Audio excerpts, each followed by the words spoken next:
Hello, everybody, and welcome back to another After Action report. This time, I'm doing 1862, which is a fun variant created by Superstition. The link to the server for this will be in the description. So, before we get into it, I encourage you guys to go check that out. With me today, I bring along two players to talk about this game because it was rather large and rather long. The first one is a mainstay, Salt. He played as Hello. he played as France, Europe, and Africa, which is generally this area of France. But then also I brought in Tephra, who played as China. Yes. This was my second game consecutively playing China on this map. Yes, and so we're So, going to be, and then of course I played in this game as the Union, which is, America and real America, not this fake America. And so together, I think that we'll be able to give a pretty comprehensive viewpoint on what happened across the map in this quite complicated variant, and it was a good time. So, without further ado, I guess we'll get into it. Do you guys, any of you, want to start with your thoughts on the position and then your pre-moves negotiations? Um, I can probably go first if that's fine. All right, take it away, Salt. Yeah, so France is the only colonial power that we'll be talking about, well, at least that you'll hear the perspective of. So while I am only playing the old world positions here, I have Europe and I have these colonies in Africa that I'm playing. I do have two generals with me. So one's got the Asia colonies, and the other has America. So we all actually sit and coordinate in a void channel together, and we're all kind of playing the same powers. Like while our orders are separate, the one of us gets to like control builds, and since I have Paris, that person's me. So our negotiations phase were all sort of separate. We kind of tried to like go in with like a cohesive plan that we would all carry out together, but things got so fragmented so fast. I don't think it kind of like looked like none of the other colonial powers were really having any like cohesive plans on their end. So it kind of just quickly devolved into everyone did things for their own region, and we only like really came together to talk about what the board dynamics were for each area we were in, and then to coordinate builds. So early on, I negotiated with Prussia and Spain the most out of everyone. With Prussia especially, I was looking initially to have like some kind of like early split with them. I was going for Brussels. They were going for Amsterdam there, and there's like some negotiations around Zurich, but I think we agreed to like where no one was getting it 0-1, and like that was a pretty good plan. And then I got a little bit greedy, so what instead ended up happening was I was trying to like find a way to get like to like stab pressure basically. So I was hoping that it's like what and it usually happens here is that both pairs end up doing a bounce in spring 0-1 in Brussels, and then you both move into the dots in fall. So I was trying to find a way where I could like avoid that bounce and then like walk into Brussels and then support myself into CLG there. So what I ended up doing was I ended up promising Prussia like both of those dots, Amsterdam and Brussels. They walked into Amsterdam in spring and like took Brussels in fall and did it that way. And that would have like allowed me to do that sort of maneuver there. Um, and the way I try to get that to happen is like I like talked with the Italians a bunch, seeing like they would like support me to Zurich, and then like went to Prussia, saying that that was happening instead, like make it feel more real. And I think Italy actually agreed to do that for me. I don't know if they were like genuine with it or not, but that did end up being a thing, and that was kind of like my initial plan here. And with Spain and Britain, my negotiations there kind of revolved around how I wanted to handle the African areas. So if you notice, Britain has like 3 dots here, and Spain only has the 1, but they can also kind of go in with the northern Africa here. So I was mostly looking to kind of like work with Spain here to like take out the English colonies like one by one, because I think England's just a much larger threat here. So I was hoping to get like controlled territory up in like the middle area here. It's like moving to Cam and then down to the dot and fall will give me CT and whichever. I don't know what that abbreviation even. Yes. So actually, for people watching, the way builds work in this variant, I should put this in the beginning of the video. The way builds work in this variant is each colonial power can build in their home centers in Europe only. So like Spain can build by default in Sevilla, Madrid, and Galicia, or like France can build in any of these three.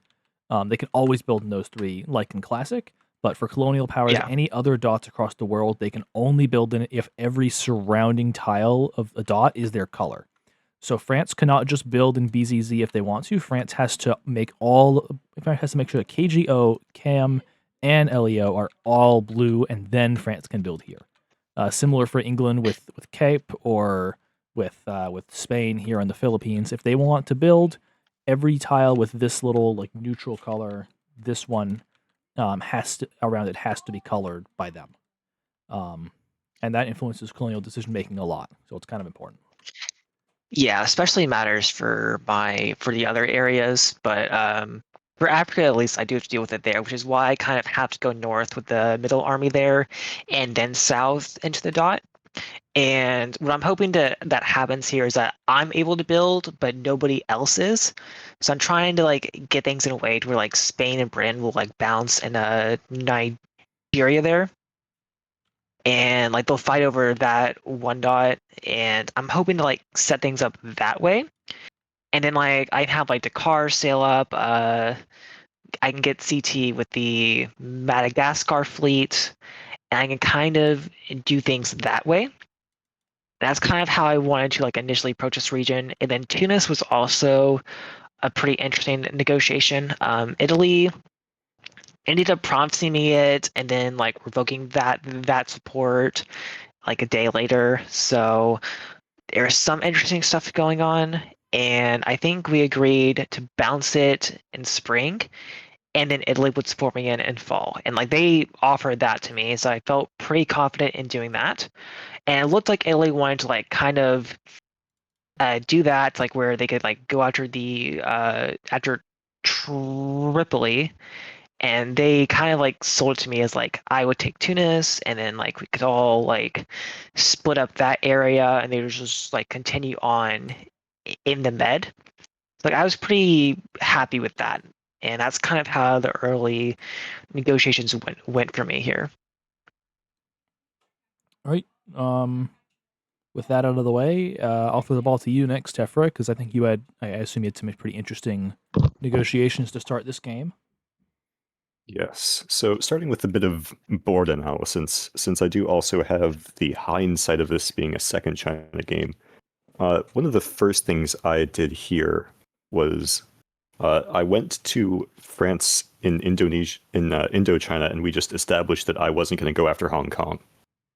That tile is so for China, and for all regionals, I suppose this is an important clarification, that controlled territory rule, where in order to build outside of home centers, you have to paint all the tiles around it.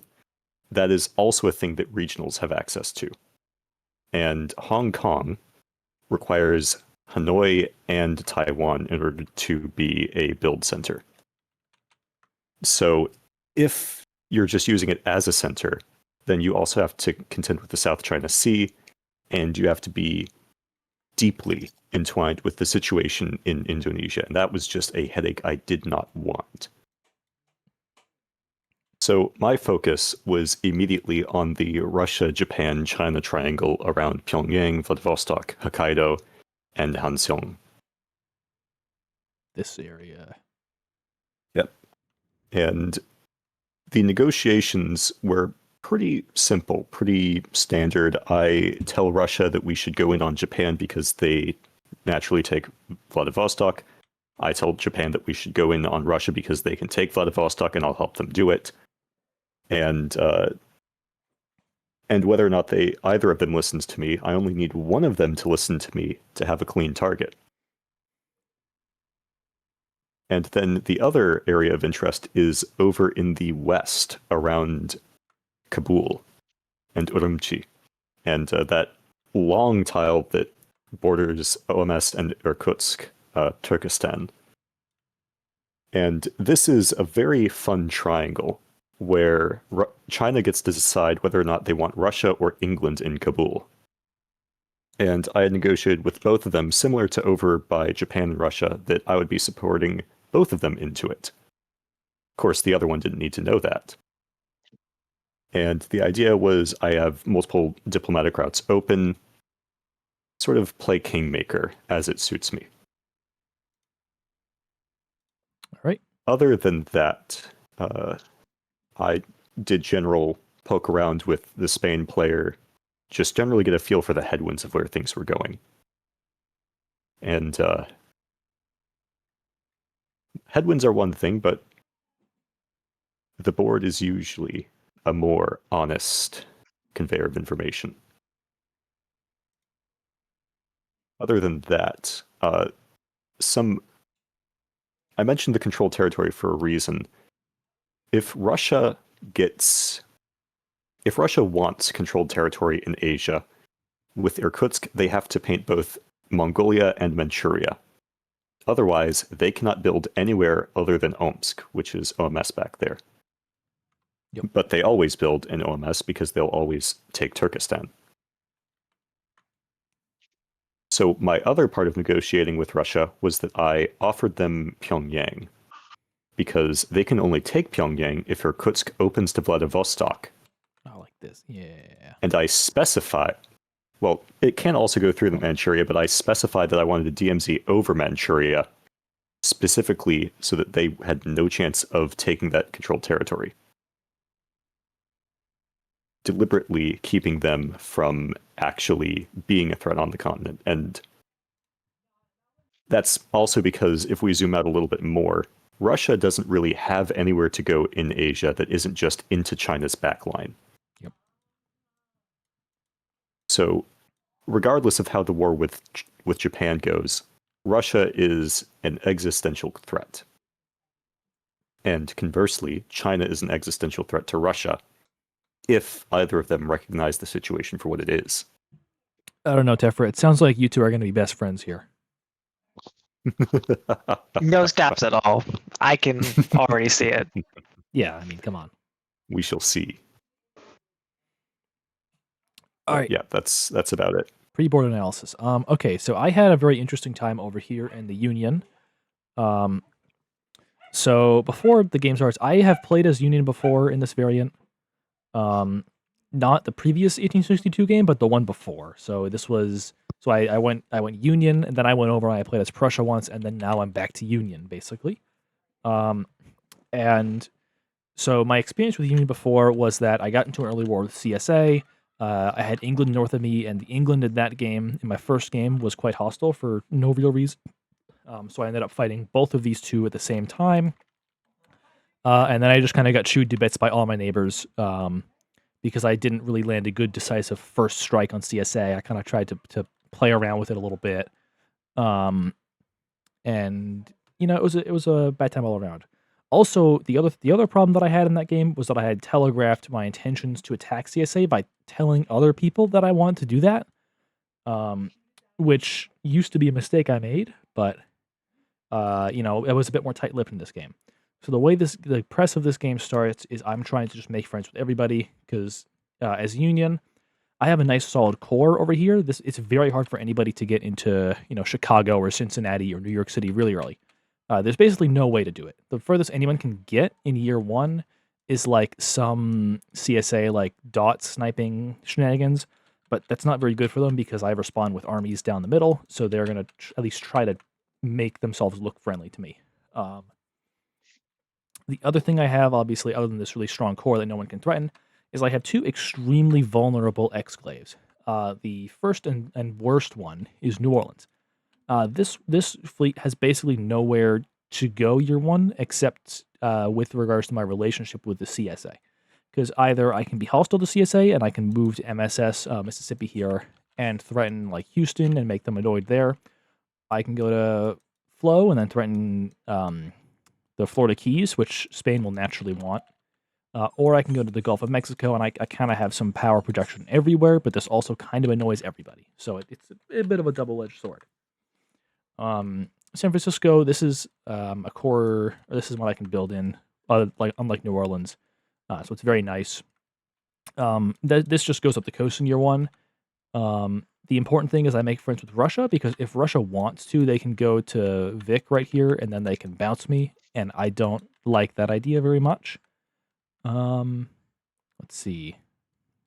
And that's about it for positional analysis. I guess the other thing is that the most important center clump early on is going to be these three, LEC, what is that, Lawrence, right? I think so. Lawrence, St. Louis, and Memphis. Because these are the spots from which you can project power anywhere into the continent. Very important, very nice. And if I can take Lawrence, then I can connect it up to Portland, and I can really solidify my position. And honestly, I didn't see it going into this game because I didn't expect to, immediately run people over. Foreshadowing. But getting into Lawrence was basically a game winner in this game, and so it's kind of important. So I guess with all that said, all my positional analysis, looking into how negotiations went. I promised both to Russia and to England that I would attack the other with the other. So I tell Russia, I want to attack England in year 2. I'll throw some armies up here, and I can support you into Winnipeg, and then I'll attack England into Toronto and Montreal, and it'll all be very good and very nice. So that keeps Russia on side and keeps Russia from, dropping a fleet into Portland. Now, Russia doesn't want to telegraph their intentions or make England an enemy early on. So they actually don't really commit to anything. And when I say that, I mean they don't move a fleet into Vancouver early on, which they can do. This is an English center, but the English units are all over here. There's one in Halifax, Hudson Bay, and Newfoundland. And similarly, I tell England that I want to go with them and attack Russia, and that they'll put me into Vic, and then I'll put them into Nar, and we'll have a very good time. And England buys this a lot more, which I really like, because I don't want to deal with England going into my backline, because that's annoying. The other thing, I talked about with Mexico, they say they want Lawrence, and I agreed to give it to them, basically because, I don't have too much. The only reason I would contest Lawrence is if I was going to be friendly with the Confederacy, right? There's not really any way for me to, or any reason for me to project power over there, unless I'm confident that I'm not going to be seeing Confederate armies marching up like this. I feel like Mexico asking for Lawrence early is a bit of a reach for them. Normally. It feels bad to me. Well, the problem for Mexico is that they, to get builds on them, it's, I guess you have Hawaii, right? So you can go to Hawaii, but, and this is, maybe I might not have talked to them about Lawrence that much because I wasn't going for it anyways, honestly, but they end up there, foreshadowing. But for Mexico, the problem is that you have this fight with France, but you can't really get anywhere in year 1, right? Because you guys do this, but this army of blood doesn't actually make it down to the front line to influence things. So it's actually more useful to send it up here and get this center, because then he has leverage against me and CSA, and maybe he can promise CSA to help against France or something. There's just more to do with the unit up there than there is down here, and I am not really looking to challenge that particularly, because and he stopped them from going to California too, so that's pretty solid there. Yes. And I also, so the other thing, the most important thing in this position, which I'm sure Tephra and Salt both know, is that I get deep into negotiations with CSA. I make them a lot of promises of friendship. I propose to them joint attacks on Spain and joint attacks on Mexico. I also have to talk them into some partition of centers, right? Because early on they proposed to me that we should like just have a buffer zone in here, and I'm like, no, we need to get these dots. Like we can't have a buffer zone in there, right? Yada yada yada. Anyways, what happens next is we decide that the most profitable, I say we, after I can basically convince the Confederates that the most profitable thing to do and the best thing to do for us two to work together is to attack Spain. So the plan that gets proposed in attacking Spain is, let's see, I'll put it somewhere else. We'll paste it over the Pacific Ocean. This is the plan that gets proposed for attacking Spain. This was made by the Confederate player. Which with spring movements in black and fall movements in green. Now, I'm sure you two can see some of the issues with this moveset that the Confederates proposed to me. Oh, Ooh, yeah, that's not gonna work. Yeah. Wow. Okay. Oh man, Certainly. Oh no. I believe they were a very new player, weren't they? I think so. I think this might have been their third game. Well. Yeah, I don't Now, think inviting your fleet into the East Coast is a great idea for any new players watching. well, it's the best move though, because then the army in Atlanta can head up to Richmond and get the build while we work on getting the Confederates into Key West. Well, You say that, but they have it Richmond holding. Army can also It go doesn't up even. to They don't even have it take 10 Richmond. there to get the build. Yeah, I'm not sure. I saw this and I was like, not gonna question it. Okay, that was just. Yep. I mean, yeah, if you want to hold that army right there, then sure, buddy. That's not by fall. You're not going to be doing this moveset anyways. Foreshadowing. I will say that the last time I played Union, the player on Columbia, KMP, had played as the CSA, and so the Colombian player decided to warn the CSA player, hey, last time KOP played Union, he like immediately tried to murder the Confederacy. So you should be a little bit careful because he might try to murder you. Foreshadowing. But good guy Confederacy came and he told me about that, and I was like, no, that guy's crazy. I'm your friend. I wouldn't do that. I wouldn't do that to you. We are getting along very well, and we're going to have a very long and fruitful relationship, and we're going to win this game. So, I feel like we've King of Prussia that I know would never take somebody's dots without their express permission. Yes, I am a very kind individual. Nothing bad ever happens to anybody, ever. And if someone says they did, they're lying because they just they want chaos. They see all the games you've won, and it's just too much for them to watch. Yep. You are of sound mind and can be trusted around unattended centers. Yes. I famously, my glasses are actually not on. I don't see the dots. I'm like, ooh, ocean. Nah. You wouldn't. Never. No, I would never. Never. I feel like we managed to get through the early game really quickly this time. Well, this is a bit of a longer game. Should we go to spring moves? I guess I forgot to mention my negotiations with Spain and France, actually. Which I guess I'll get through now. My negotiations with France are like, hey, do you think we should kill Mexico down the line? And France says yes. And then I kind of hint to France that they should do this for no particular reason. Nah. That's about it. I mean, they're always going to go south with this unit, right? So it's whatever. And then my negotiations with Spain are like, hey, you know what we should do? We should go and kill the CSA immediately. I forget exactly what the negotiations were like. My recollection is that the player Red Dwarf was kind of nervous about like how exactly to pull this off because I wanted him to commit hard immediately, but he wanted to make sure he had this controlled territory to build a unit, right? Because that's important for colonials. So I think my proposal to him was that Can I say something here? Because like I have played Spain here before, and there's a very simple way to do all of this. You know, what you have to do is you have to convoy Cuba up to Key, like in a spring here. So you convoy that year. Then you send a SDO up to the Bahamas.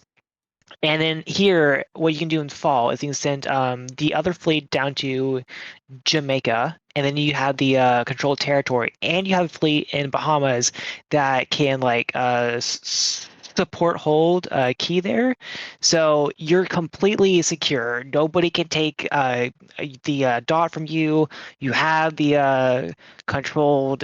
You can build in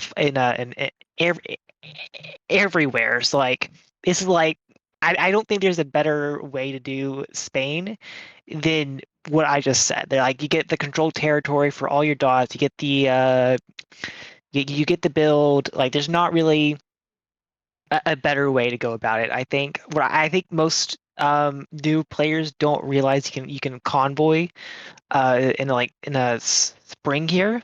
I think that's where most players get like confused. But if you just do the convoy, it's a lot more effective than anything else you can really do with this. Oh yeah, he came to that conclusion, luckily. But yeah, my negotiations with Spain early on were basically, hey Spain, let's kill the Confederate States of America, and I will give you Atlanta and Charlotte, and we can be best friends forever. Which obviously I would stick to that deal. There's no reason for me to break that deal. Spain, best friends, we should do that. And I think that's about it. I talked to KMP on Colombia a little bit just because, we used to be neighbors and everything. And I kind of get along with him and press when we're not next to each other trying to kill each other. One of those things, Crazy how that one works out. Yes. And so we go on to spring moves, and well, things went pretty well. Do either of you want to start, or should I just start with what I just left off on? We probably continue with America here. Yes, the slaughter. Slaughter is a very mean way of putting it, but I'm sure KMP are loving the moves here, or not KMP, KOP. Confederates, yeah. Oh, Confederates, yeah. So I didn't stick to the deal that I proposed to the Confederates, believe it or not. I cannot believe it. Did not see that one coming. So the Confederates did everything they promised that they would, and I decided that I actually really want to move my units down to Memphis and have this army here to kind of blow up their entire position. Also, as a note, from here on out, you can see home centers on the map. So like this is something I can always build in, for example, that little location. And then a spot that is not a home center, but that you can build in will have a different, like a little different sigil. I'm not sure if any places have it yet in this game, but not yet. But you'll see it down the line. It's a color inversion. Yeah. Yeah. So yeah, this is how I open. As you can see, England. This is the standard England opening. Basically, they want to convoy the army to Rupp so that they can protect like Vancouver if they need it, or so they can take Winnipeg for a build. And then they move Halifax to Maine, and this gives them controlled territory in Halifax, so they can build here after the season. And then either they can move out into the Western Atlantic and project power from there, or like protect that dot they have for some reason. Or they could move it down to New York, which would provide control territory on Montreal if they need it. But that would be very overtly hostile to me. And being overtly hostile to the Union who's doing this is a bad idea. Unbiased opinion, but that's me. That's my spring. That's fun. So that's fun for you. Yes, it was a good opening. I like it. And also the other thing that I learned this from Imperial Diplomacy A2 Aster, is I was like, I just brutally murdered this guy. I should not try to propose peace to him because he's gonna try to like kill me, or like ruin my game out of spite. So I never really did propose peace to this guy. I just kind of kept on trucking because Yep, you just gotta take dots. There's a good song about this. It's called Union Dixie. You should listen to it. Away down south in the land of traitors. Yeah. That's solid. Yes. I guess if we invert the order, then we'll go back to Tephra. Yes. So everything here goes about as planned. As you can see, Japan has... So this is the standard opening for Japan. If they do anything that isn't this, it's just not the right moves. And as you can see from Russia, they do decide to honor the DMZ in Manchuria that just outright disadvantages them. So that's that's a very good sign. And their opening to Hokkaido also, it's not exactly a year one stab against Japan, but it is a year one declaration that there will be no friendliness between them at all. It doesn't have to be a stab for someone to be like, oh, I don't like you. Yeah. Yeah. And then over in the West, we can see that this is the standard opening in this area as well. England moves their army to Sindh. The fleet goes to Hyderabad because, well, they need the CT. Oh, yeah, because if they move to Hyderabad in spring, then the Bay of Bengal in fall. Yeah. Yep. Interesting. Sometimes you see the Bay of Bengal in spring, but not always. Well, it seems worse for power projection. Yeah, it's just worse because you can't move this way at all. Yeah. And the other thing is Beijing to the Gansu corridor. Urumqi, or in the area that is Xinjiang, is not a home center for China, which means I will eventually need to paint all the tiles around it. This is a good time to make an important clarification. Garrisoned neutral tiles, like the Himalayas or Persia, or even back in the US, West Virginia and Appalachia, do not need to be colored in to grant controlled territory. Those can remain as garrisoned neutrals, and you will still get CT. Which is very important for primarily powers where that's something that starts next to their home centers. Like in Asia, for instance, the Himalayas. Yeah, for France it matters a lot. Because Siam, and for England as well, the Himalayas and Calcutta. Yes. But yeah. So for Urumqi to be controlled territory, I would only need Turkestan and Kabul. And, well, they're right there. But yeah, everything goes pretty much according to plan.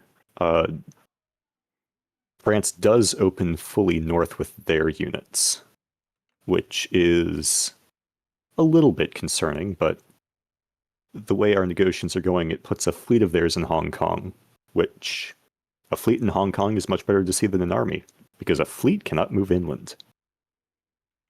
Fleet is stuck fighting Spain, so it's basically. It's a dead border. Yeah, always what you want to see. Yep, it's very good stuff. And then and this is going down to Australia. I also note that France does not open to Tasmania, which this is a thing where a competent France player should recognize that they cannot win the Far East unless both England and Spain are wounded in some way. It's a war that pretty much always has to happen. And if they're working with Spain, then opening Tasmania is objectively better than opening straight to Wellington, because it denies England controlled territory over Melbourne. And England already is not going to be taking controlled territory over, is it Brisbane? Yeah, Brisbane, because they can't get to here. Because that is... So Brisbane and Perth. Or actually, maybe they can walk. They could. Yeah, that arrow means a it's possible. So they can walk into there, but that also means that NAU is not going to be painted. Here and then here and give up the build. So it would kind of be counterintuitive. So if France just opens to France opens to Tasmania, then it just kills Australia as a buildable area for England immediately. And I believe that did happen to Salt in the last game, where the French Yep. player opened It there. was very annoying to deal with as Britain. Yeah.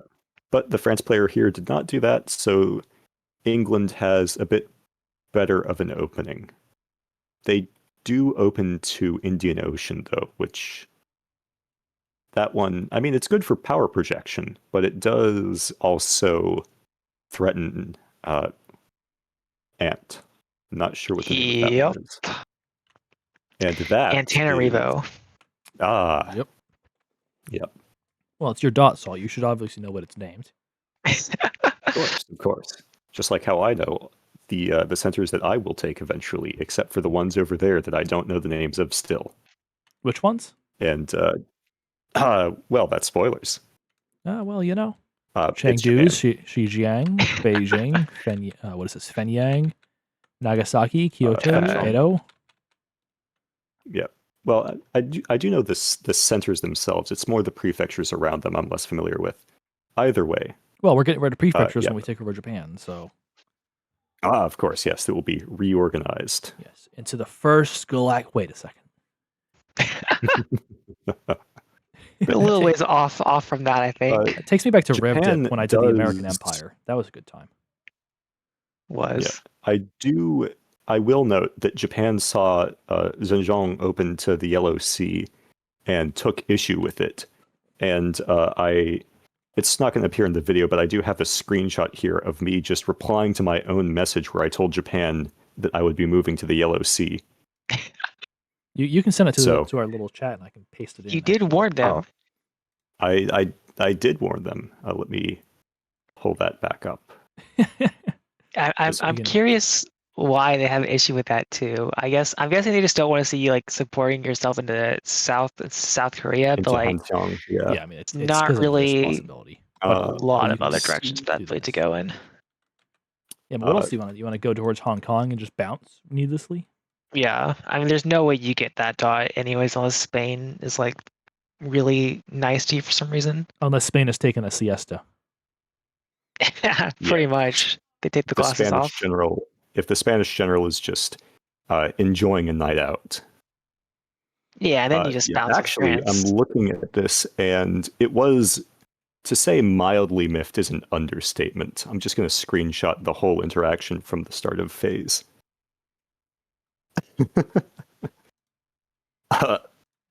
Opening with, so it's you and Russia now, is a bold move for me doing a move that I had told them I would be doing. That reminds me of the Far East Russian general in the last game we had. About the same vibes. Yeah. And there is something else in that screenshot that is worth noting, and that it is the Russia general in Asia this game had a similar issue where their press was unreliable. I found out after the fact that it was because they were doing IRL stuff at the time the game opened, but their press was inconsistent and risk-averse. And it was risk-averse in a way that would stifle future growth. It would not have been the pace that I wanted to have set. So that's kind of one of the worst things to have with an ally is you want to work with them and they're like, wait, but I need this army next to your center so that you cannot stab me while we go in on this guy. And foreshadowing, and more that and my reaction to that type of ally is always, not always, and sometimes I have to work with them, but my reaction to that type of ally, I don't know about you guys, is typically to murder them because they're not a good ally.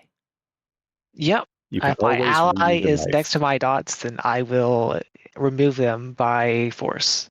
Yes. Yep. You can always reuse the knives. But yep. I'm not sure if we're covering negotiations in this phase, in this part of the analysis, but things got interesting in that triangle after these moves. Oh yeah. Very interesting. I gotta say, that's the other thing I guess I didn't discuss so much with Union is that there are a bunch of or at least up here, there are no triangles in America, really. There are a bunch of pairs. There's this pair, Russia, England. So there's France, Mexico, Russia, England, and then Spain's kind of off to the side. But there's no proper triangle, so there's none of that intrigue really to worry about too much. Yeah.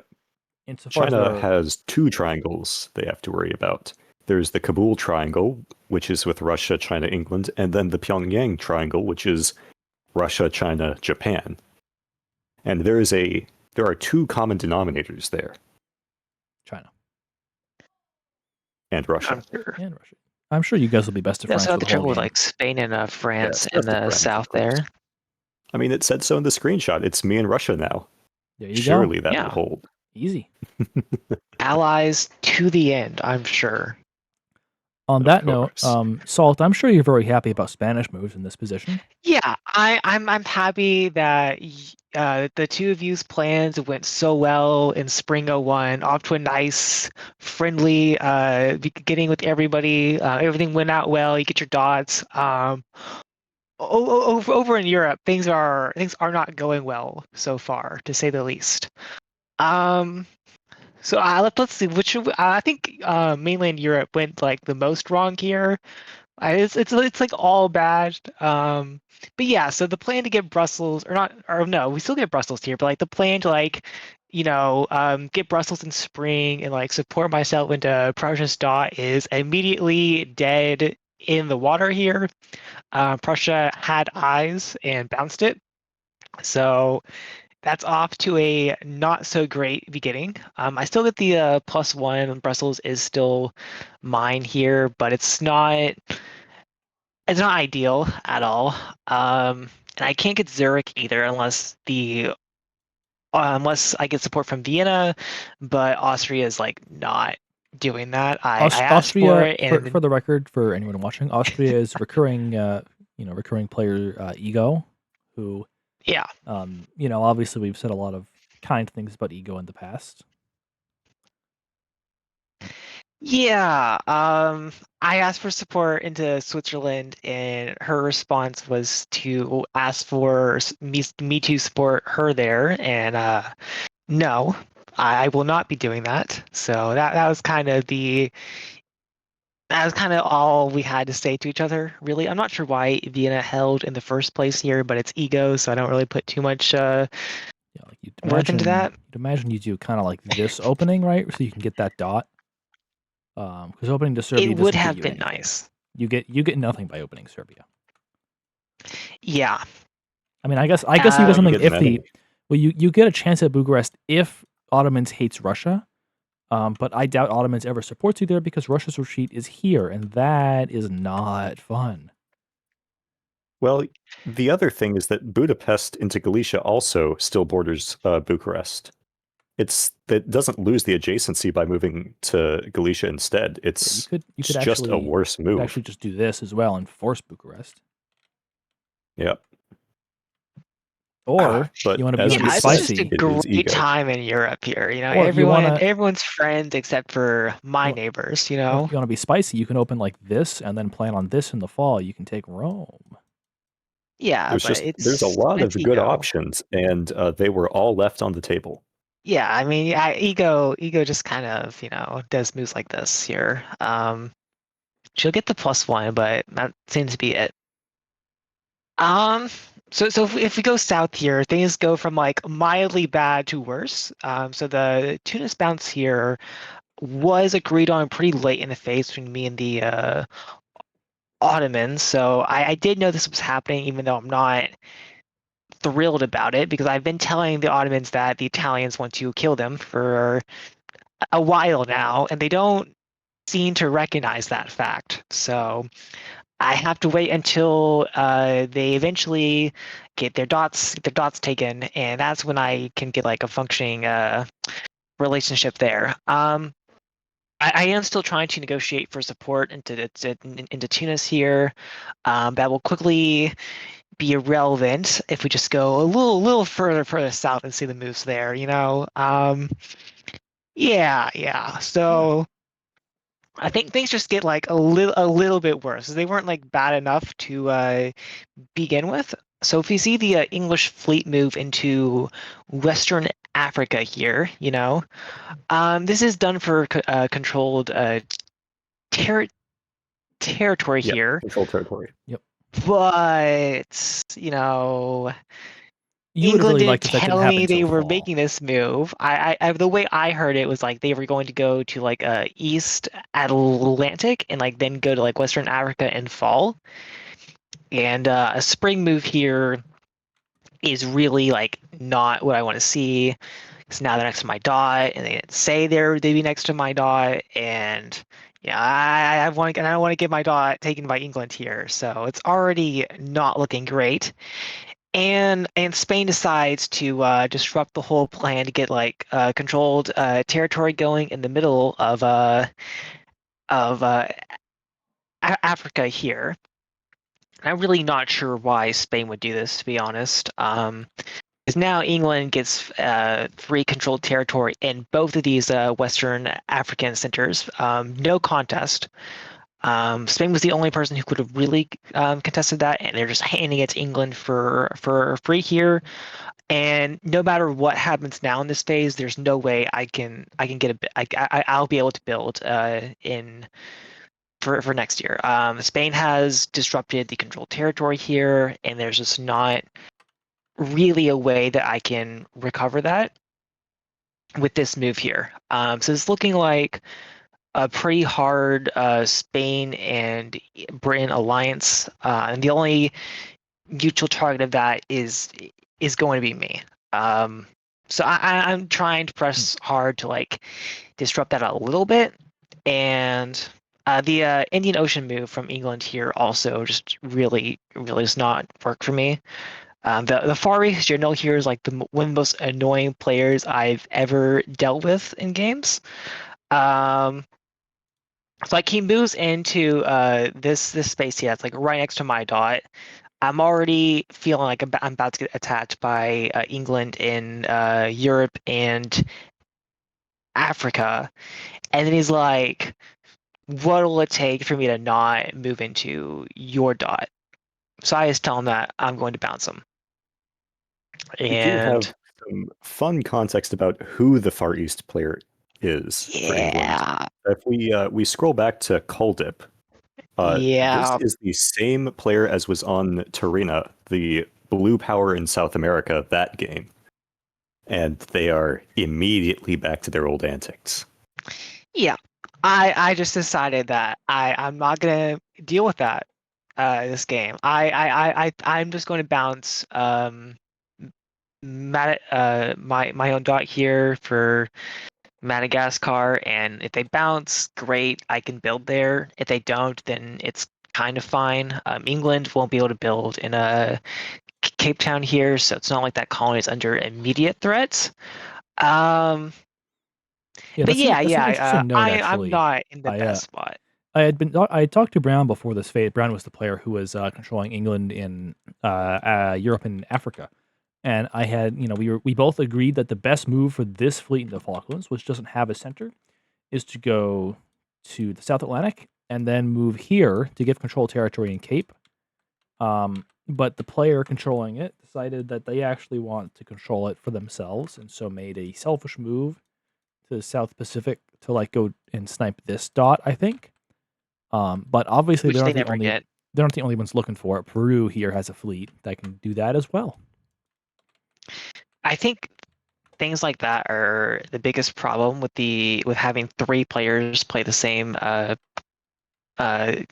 game. Is like whenever I played Britain, we were having like the same thoughts there. Like our general did eventually agree to like move the fleet over to my area, but like it was always like a situation where okay, I move it to your area, you can use it like for like a turn or two, but like then you give it back, you know? Yeah, that's just not And realistic. If England's going to win America, it's going to come up here. yeah, Shared the custody does Falklands not work fleet for units. needs to shift over to a different continent to really be of worth anywhere. I don't think it's gonna make a difference to America at all. No. No. So But yeah, that's how my turn one went. You know, very nice, very friendly. Yeah, just great vibes on my end. Excellent. Well, I'm glad that all of our plans are just going so well in this game. And with that All in of us, mind, yeah. Yeah. I guess we'll go on to fall. And so in fall, my moves are all self-explanatory. It's I take all the dots. I take that dot. I have Spain backfill the East Coast because then we can murder the CSA faster, and I'm okay with that because I don't feel very threatened by Spain right now because attacking me is kind of a bad idea. I correctly guessed that I should be bouncing New Orleans here against this army, and France takes Matt. It's all pretty standard here up in America, with the exception of Union taking these 2 dots, which is not what typically happens. That is abnormal. But yeah, other than that, let's see. I guess I'll just look It's this out in fun. America for a second. Some decisions were made. Yep. France I gets started, as per usual. I don't know what this is, but A choice right there. that is one of the choices we have seen in this game. Brazil and- to the Pacific is also not something I would expect to see. Yeah, that is a funny bounce. Yes, and that's it for me. I guess if we do the same order, we'll run away to Asia for a second. Yes. So this moveset here in the Far East, right off the bat, it may look like something went wrong around Pyongyang, that this is not good for me. However, this is where I hinted in the analysis over spring that there was a plot brewing. And the plot that I had brewed was something that I worked with the Russia-Europe general because they did consistent press and Russia-Asia did not. A move set I would engineer with Japan to put 2 Japanese fleets bordering Vladivostok while keeping a 1-1 split in Korea. And so looking at this move set, it looks like it works pretty well for Japan to take Pyongyang. There is that support, which on its own seems a little bit fishy. This is where the context that this plan was brewed up with Russia comes in, because our plan was that Russia-Asia would tap the Sea of Japan with Hokkaido, which cuts the support from Hanseong into Pyongyang. And because it's only a 1 strength and it doesn't dislodge Pyongyang, Yellow Sea takes Hanseong, which makes Japan a +0 in year 1, which would be crippling to them. Yes. However, +0 in year 1 of any dip game is basically just death. Yeah, you're dead. However, this was contingent on the Russia-Asia general wanting to play ball, being consistent enough at press, and seeing the vision. They did not see the vision. And so Japan gets 2 units on Vladivostok. It seems the support into a space nobody else could bounce Russia out of was more important to them. At least from what I'm seeing. For Well, if whatever they reason, if they move this and they can't support hold it, so Japan could theoretically support like this, right? Yeah, in theory, but I had given them assurances that there would be a scheme that Japan thought was going on that they could interrupt and intercept. And they didn't want to take the gamble. They did not want to roll the dice. And so their position is made significantly worse for it. And if we also take a look at where the Gansu Corridor unit went, it moved to Mongolia. If we take a look at where Russia's units are moving, Turkestan has been moved to Kabul, and there's a Chinese unit in Mongolia. I'm sure Now, that won't be. I'm sure Russia will be fine with that. No Oh yeah, they consequence were there. perfectly fine with that. I actually did. They were convinced to be fine with that. Because hey, we're That's working insane. together against Japan. I moved into Hanseong. See, we're working together. And you need to worry about them Totally. more anyway, because they have 2 units on Vladivostok. Yes. Well, you see, And actually, what happens is if you're working with someone, then they get to put units next to your centers, and that's fine. There is no downside to that. Yeah. yes, I No, am sane there's and no reason reasonable, and I you can would be do that. trusted with units next to your unattended centers. Yeah, Another you don't need to fun bounce thing, that. if we do some fun counting, Russia, Asia goes +2, and they have one center they can build in. That means they have a dead build that goes somewhere else. This was also calculated, because the fewer centers on the board that have units that aren't mine, the easier the board becomes. And if Russia has a dead build, that's much better. So Because Russia's only going to build everything armies. here was... Yeah, I mean, they're only going to build armies. I don't want them building armies. They can go build, I don't know, maybe a fleet in Kodiak or in NAR over in Alaska. Let's Or, see. maybe they build an army in St. Petersburg. Who knows? Not a problem. Nothing was ever a problem. Not an issue, yeah.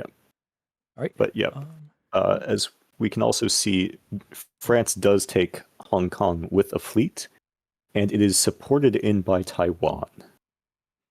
And this is an indicator. That move is some fun foreshadowing of the dynamics at play. And if we also look at Australia, just as much as SALT decided they were having none of England Asia, it seems that France decided they were having, not France, Spain decided they were having nothing of England Asia, as they bounce Perth, which means that England gets no CT over Australia anyway, despite France not opening to Tasmania. Yeah, that just cripples Britain, like, immediately, too. But they did put a fleet in Batavia.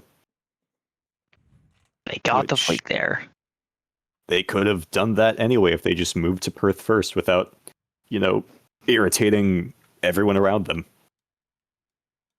It turns out sometimes Yeah, having but more with options this is not good player- in diplomacy. Yeah. With this yeah. player, they Funny kind how of that works. thrive on annoying everyone around them, from what I've seen. Yes, they're very good at annoying everyone around them and then getting stabbed to death 23 times on the Senate floor. Yeah, Anyway, fun times. Well, on that note, hey Salt, how did your turn go? Yeah. I'm so happy you asked. So you see, France and Spain get to work together in in the Asian theater. In North America, they're pretty chill. Here, it's just pure chaos. So it's just really great times. Europe actually goes somewhat decent. Mostly standard stuff. I give Brussels ego holds again. Yes, Europe's kind of fine. Britain doesn't seem to be going after me right now. They seem to be investing in the north, so I'm happy to see that. But unfortunately, I did think Britain was going after me, so I gave up on Tunis support here, which really hurts. But I didn't want to risk in case I bounced to Dakar here, but I wasn't sure that England was going for that, so I wanted to backfill Mog just in case that unit actually made it in. I think that's a more important center for me to have than Tunis, because Tunis is pretty easily taken by other people. So unfortunately, Italy gets to make it into Tunis here, but it's a fleet, so it can't really do anything to me. So I'm kind of fine with it, even though them going to Tunis at all here was technically was not agreed on at all. They both Italy and the Ottomans promised me support to Tunis here, and only the Ottomans gave it. And the Ottomans were very unhappy that I didn't take the support to Tunis here. They kind of stuck out their neck I for you, tried. and then, well, Yeah, it's great times. I'm trying to explain that the whole England situation is kind of taking up most of my focus, but I don't think they liked that explanation very much. To be fair, Italy does have two on Tripoli now, and Ottomans can't defend that, but that's not my problem. That's not a problem at all as far as they're And concerned. yeah, and if we go down south to Africa, I'm trying to like get Spain on my side here, and at least this phase it worked. So like Spain doesn't actually take the dot. I told them if they did take that dot, it would be immediate war, and I would just death war them for all time. I also told them I was going for the dot, so I told them that it would be a balance, and there's nothing that they could have done about it. So I think I managed to convince them to be friends here. I actually bounce Britain here because I do not want Britain being able to build here. I think that is now that my own plans for getting like controlled territory are dead. I want to make sure that nobody else can. So like it's relatively the same, you know? And I feel like if England had done what they said they would and they had done this thing, then Yeah. The fact that you knew they weren't explicitly hostile probably would have led you to do this instead anyways, right? Because Yeah, if I felt better about Britain, then I wouldn't have gone for it. But this speaks very clearly that they are going to like prioritize this area a lot and just take whatever dots they can. So I'm trying to disrupt that as much as I can. And I've been working on a plan with Spain, like their fleet in a GUI here. What our plan here was I can like let this fleet go into the to Nigeria in spring next year, and like that'll or no, I don't have to let. I can just bounce that fleet, and then they can like take yeah, the dot you behind you Britain. both do this and Britain has to pick their poison. And if they pick Yeah, to bounce this, then you land here and support Spain and then fall anyways. yeah, and from there we just divide. We just divide, and we take out the British colonies one by one. And even though we don't have a lot of units, and we would have had more, if Spain let me build. We can still kind of win this fight against Britain here. So it's not completely like without hope. And Spain seems to be going along with things for now. Um, the Madagascar move does kind of hurt, but I didn't want to take a risk there. And with Europe going as it is, any builds I get are going to be like prioritized into there regardless. So yeah, that's kind of how my own situation's going here. Magic. Not the best. All right. Well, I'm glad the game is going so well for all of us, and that we all have such great odds of winning. All of us, yeah. Nice, so- friendly game.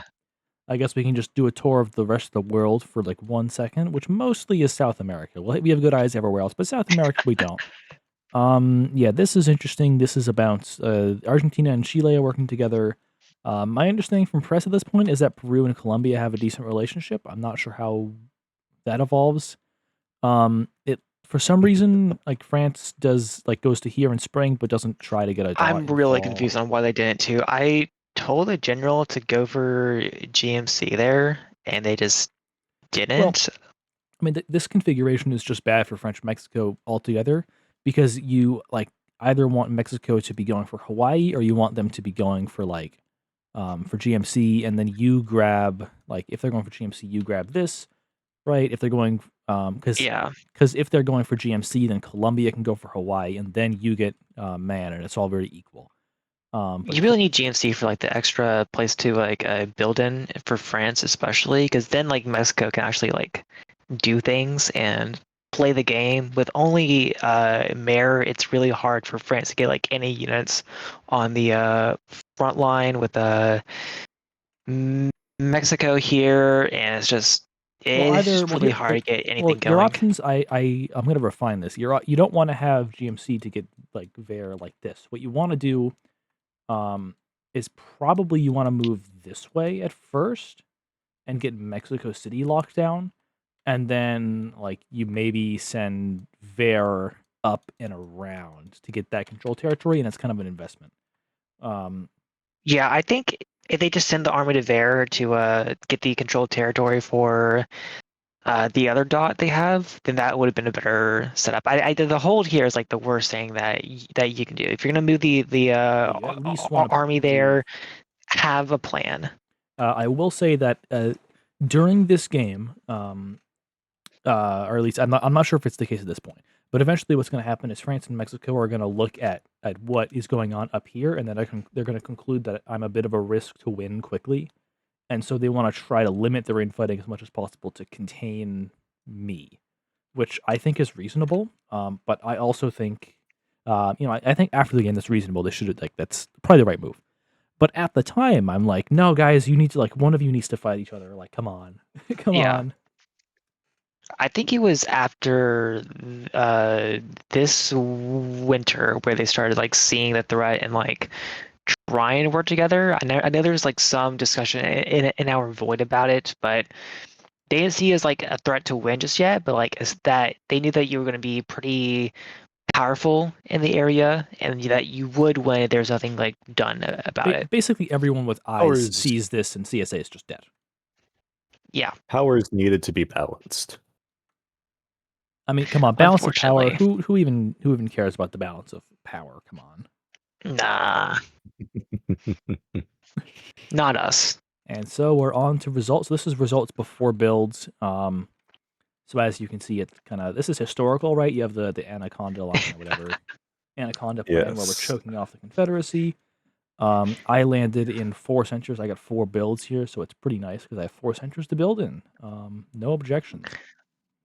Yeah, I'm sure CSA is like seeing this board, and I'm sure it'll be a great time for them. Yep. Sure that Spain will get a fair cut of the dots out of this as well. Of course. Spain, very reliable ally always. Yes. Yes, in Europe, that's about. So- we saw this. A fun quirk of the controlled territory system is that the colonials they all have controlled territories in their or not controlled territory, but like their home dot. They're all in Europe, of course. So you always build there, and the colonies kind of had to like fight to get their controlled territory up. So what ends up happening is that the colonies, like while they take all these bills, they can't often use them all. So Europe ends up having way more bills than it should in most games. So as the European player for our colonial power, I actually have more power than I should have in this particular spot here. So I can kind of decide. Well, I have more bills to put down than I actually gained. I'm actually looking relatively better than I look. Nice. And then off to Asia, where we have a 2 build China, right? It's a bit slower of a start than you might want. But at the same time, it's sort of like Russia in Classic, where you get 2 builds, and that's pretty much what you should expect. 3 builds is asking for a lot, and 4 builds is a pipe dream. And more importantly, Russia can only build 1 despite having 2 builds to work with. Yes. Russia has gotten a lot of centers across the board, but they can only build in 5 of them. And only 1's in Asia. They can build 2 Europe, they can build 1 Asia, they can build 2 in America. Which isn't the best for me. Ideally, I don't want them to build like here, but they were smart. Yeah, not much you can really do about it. Yeah. So it's workable. I tried to push Russia to come down the coast right into Vancouver, but they want to build, so they're going to do that. Tragically. Yeah, I think I still dot it in spring if they want to. Yeah. I mean, it's free. It's a free lunch. I mean, to be fair, if they could have everything if they wanted to. If they move like this, then they just get everything. Yeah. But not much England can do about it. Well, they can bounce them, but yeah, but it's not. If Russia moves into Vancouver in spring here, England has no way of like countering that at all. There's just nothing England can do. We'll have to move through NWT first. Okay, the map. No, we're not deleting the map. Russia has to move through this tile first. So England actually does have the ability to convoy the army over, like we saw, and contest this. It's just not a very good like move for either of them, and which is why I was hoping Russia would do it. Full Yeah. transparency. So yeah, builds. We'll go China first because you only had 2. You had to make some choices. Yeah. Well, choices. I just built armies. Because China is not a naval power yet. China's opening position is very much contingent on consolidating the one. So China, we can look at the Far East as sort of a pentagon. You have Russia in one side, Japan in another, England in a third, and then Indochina doesn't look like a corner at first, but thanks to Siam, it really is. And then the Philippines are another. And China is stuck in the middle. So the game with China revolves around deciding which of the sides of that pentagon you want to be yours. And it's much easier to go after Russia than any of the others. And I mean, I've already got an army in Mongolia. I can be trusted with more units next to Russia's dots.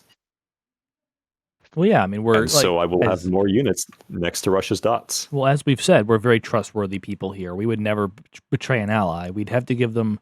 We're legally obligated to give an ally we betray at least 48 hours heads up. Yeah, 2 weeks. Yeah, I'm sure Russia will get theirs, well before there are any moves made against them. Yes, exactly. Of course, they'll also have to open the press channel to read them to begin with, but that's a different issue. That's not your. But it'll be there. It will be there. Yes. Okay, so Salt. We'll look at some French builds. 2. Yeah, we kind of divvy this up. For some reason, there's so like the way we kind of looked at things here is that you're like really powerful in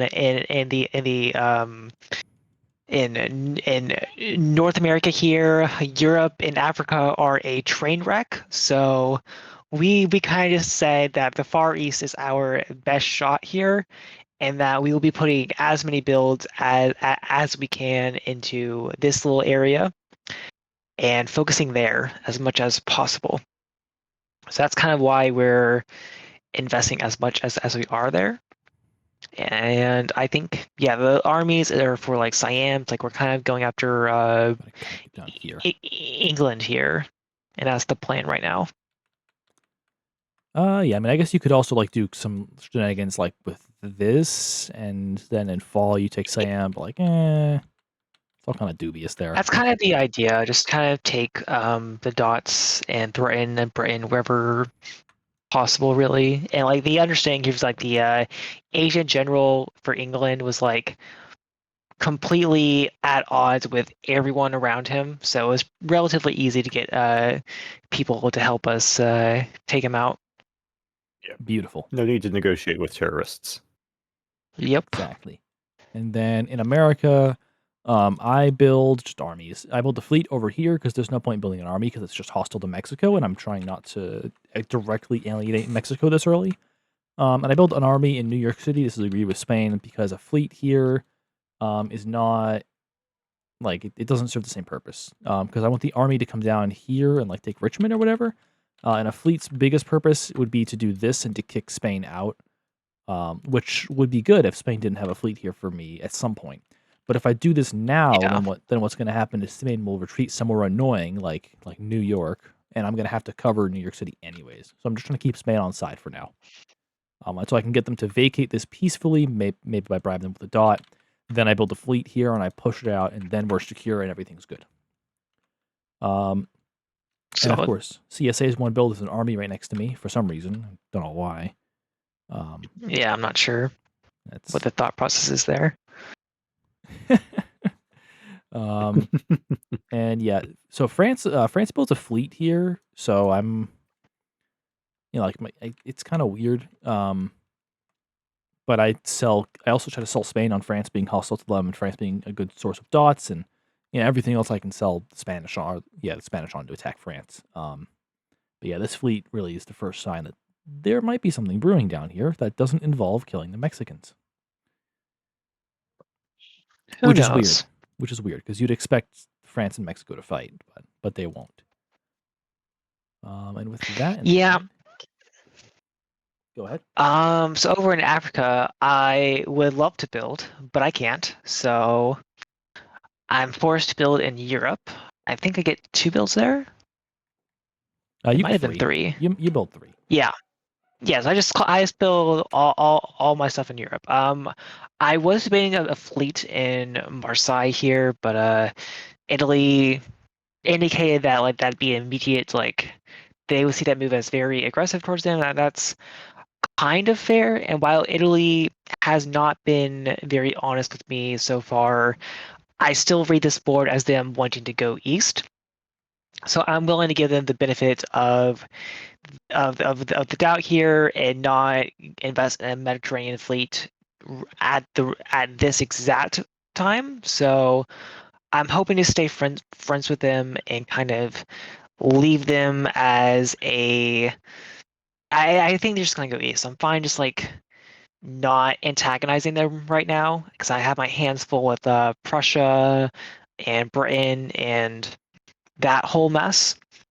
So right now I'm kind of just trying to protect myself as much as I can in case people decide to carve me up. So like Fleet Brest is there to like bounce, so I can support myself into the channel and bounce Britain out of that.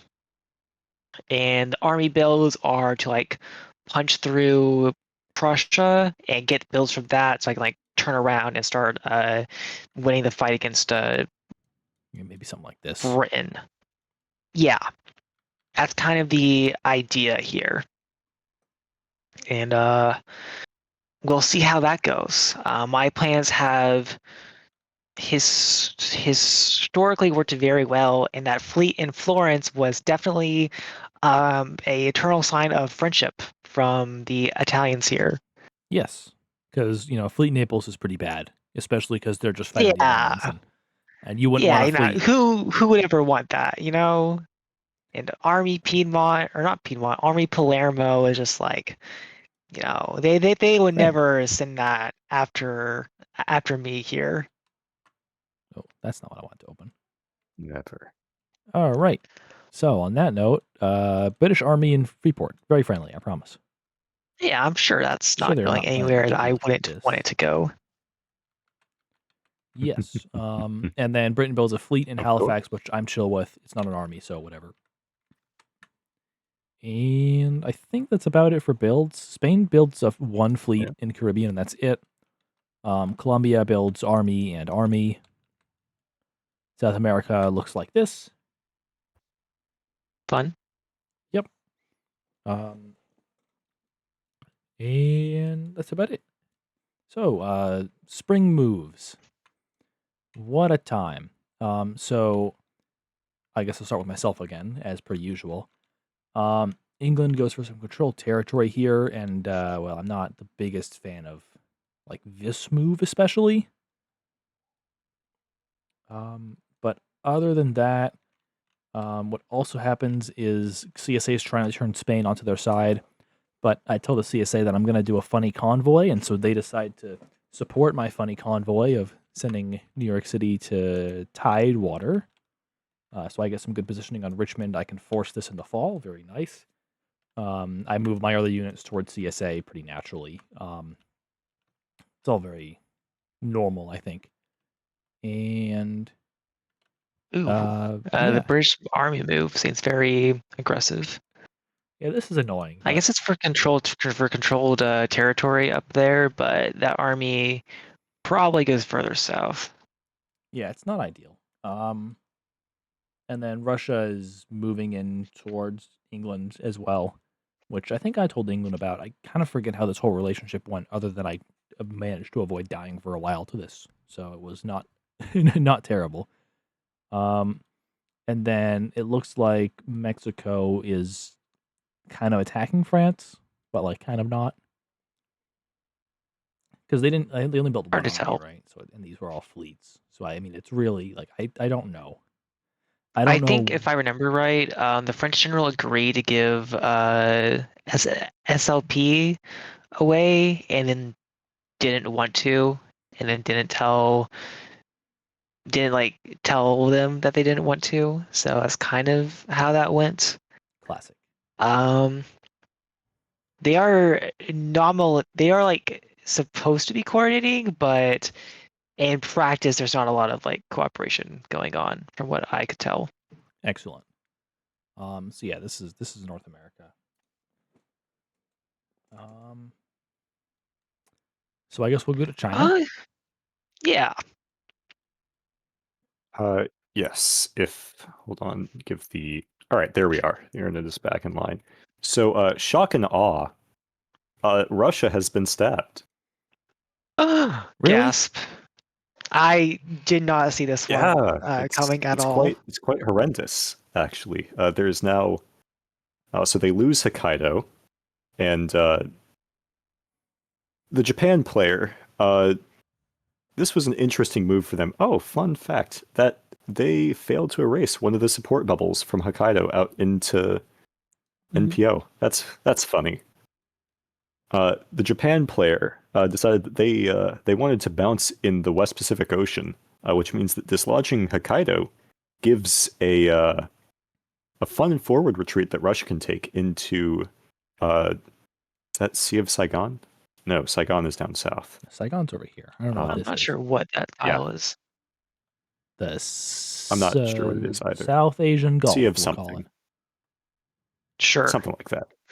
But yeah, Russia gets knocked out of Hokkaido, and sure, they move they their have the unit free in LMS die on into Edo too. Yeah, that's brutal. That's what sets the tone for Japan and Russia this game.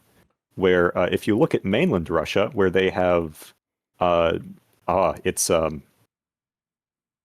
there are 4 Russian centers in mainland Asia, and there are 4 Chinese units bordering 4 Russian centers. It's about what it looks like. It's not going to go well. I wonder who will get the dots out of this war here. I'm sure Japan will get a proportion that is a fair amount. Japan will get what they deserve, which is definitely a lot of dots and good friendship from China. I'm sure. Yes, exactly. What they have earned. Their loyalty will be surely rewarded. Yes. But yeah, Russia, Asia did not go with the gamble that I had last year, and so I decided that, well, if you don't want to gamble, then you're not fun to play with, and so you will not be playing for much longer. Well, Russia gambled and Russia lost. Yes, they gambled by not gambling. Yep. Classic.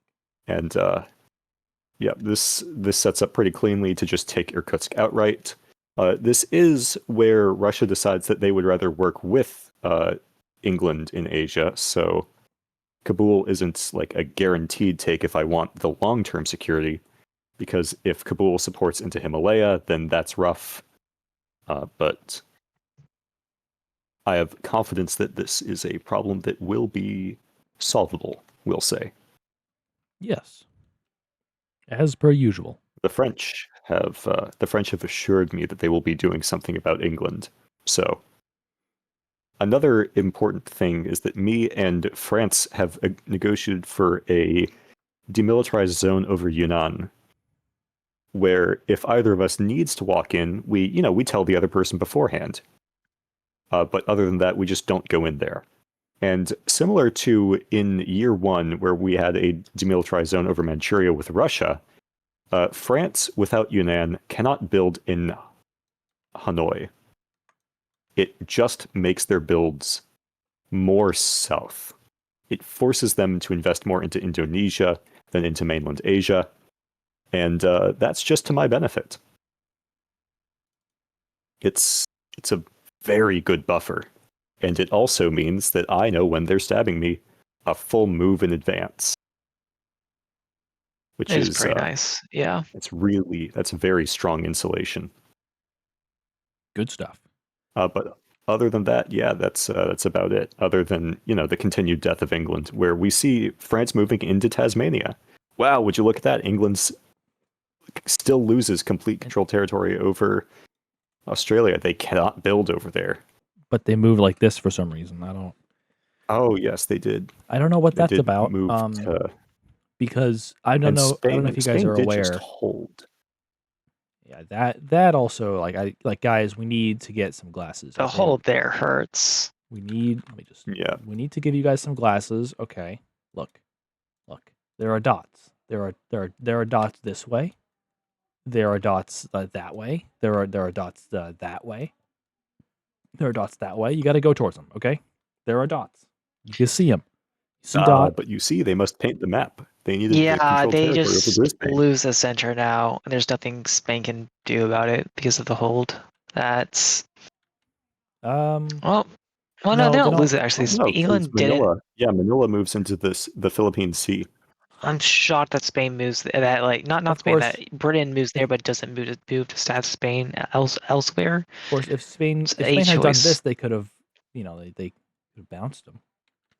Or England could have taken the dot. Just Yeah, it's not like they're at war with France in like dot. other areas.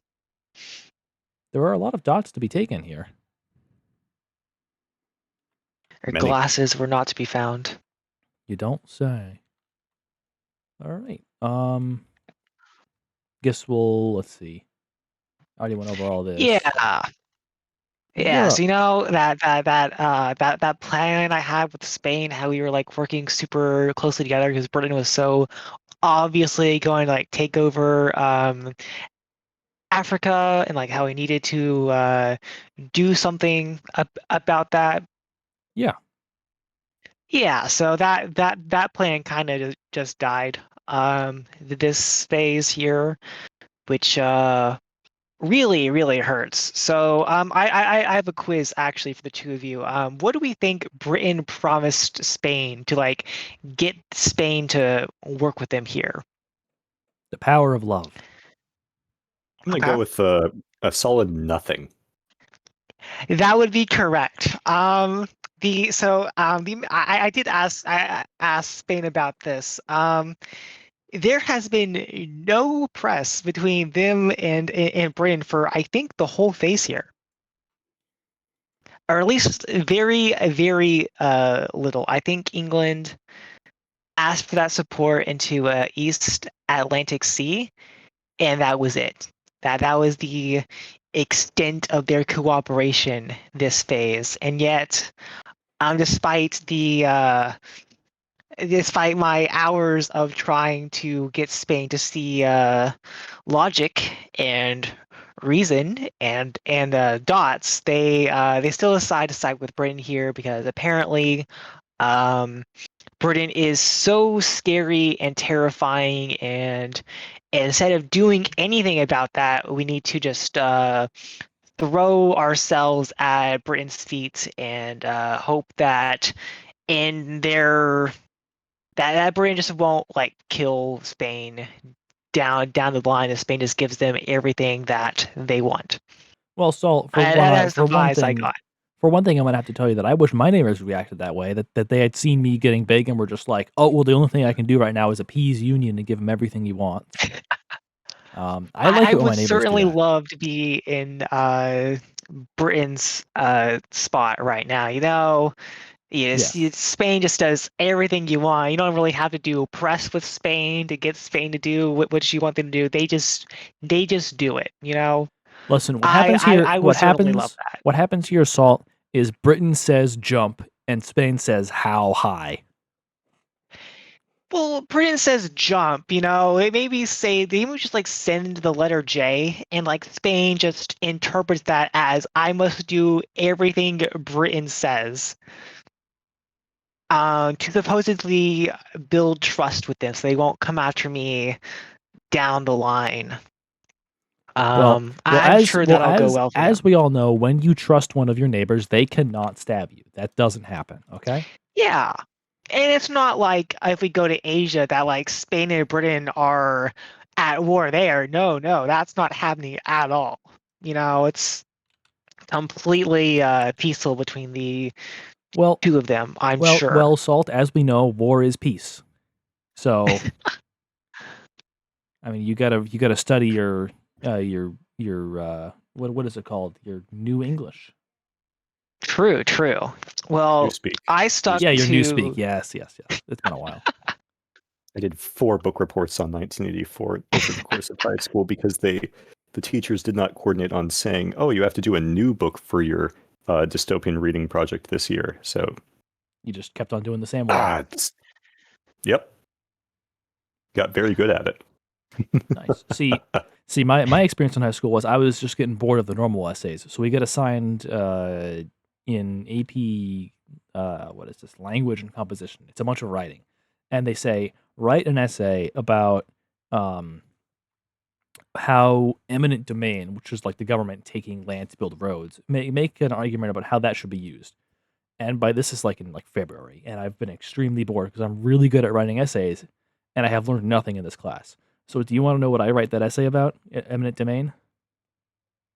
what you do. I said the government should use eminent domain to seize all private property and do communism. It would be great. Not that I believe that, but because that was a really funny argument to make, and I still got like an A on it, so no complaints. No That's complaints. hilarious. It goes Lots back of to essays, they just wear you down. Oh, it's a great time. I'll also note that if France had started by going to Taz last year and then to Wellington, what they could have done here is they could have gone up to EMI and they could have had controlled territory here to build.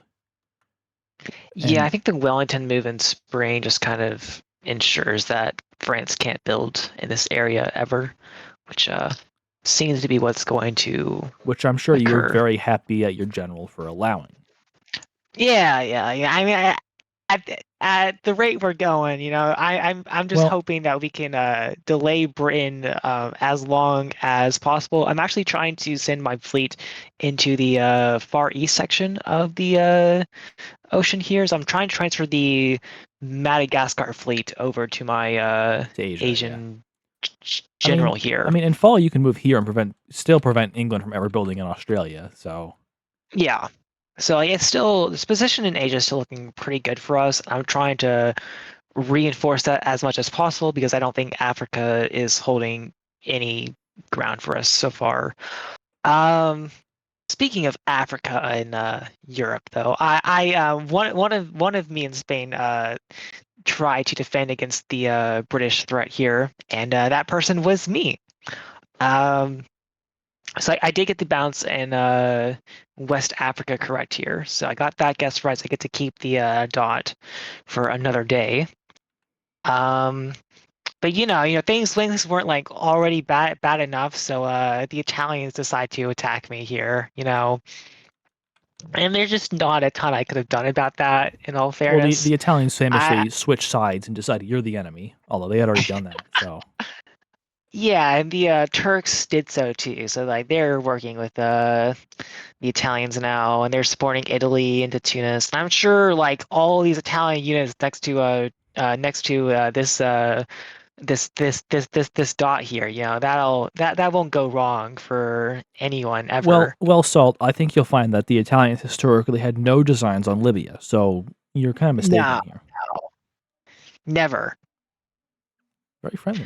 Honestly, yeah, that whole area is going great, and we see the Turks are moving down for Madagascar as well. So that whole area, I don't know what Italy said to them here, but they're just hopping in on the anti-France train. Well, so well, far. if I had to guess what Italy said, I would be willing to bet that Italy said, "Help me, or I will kill you."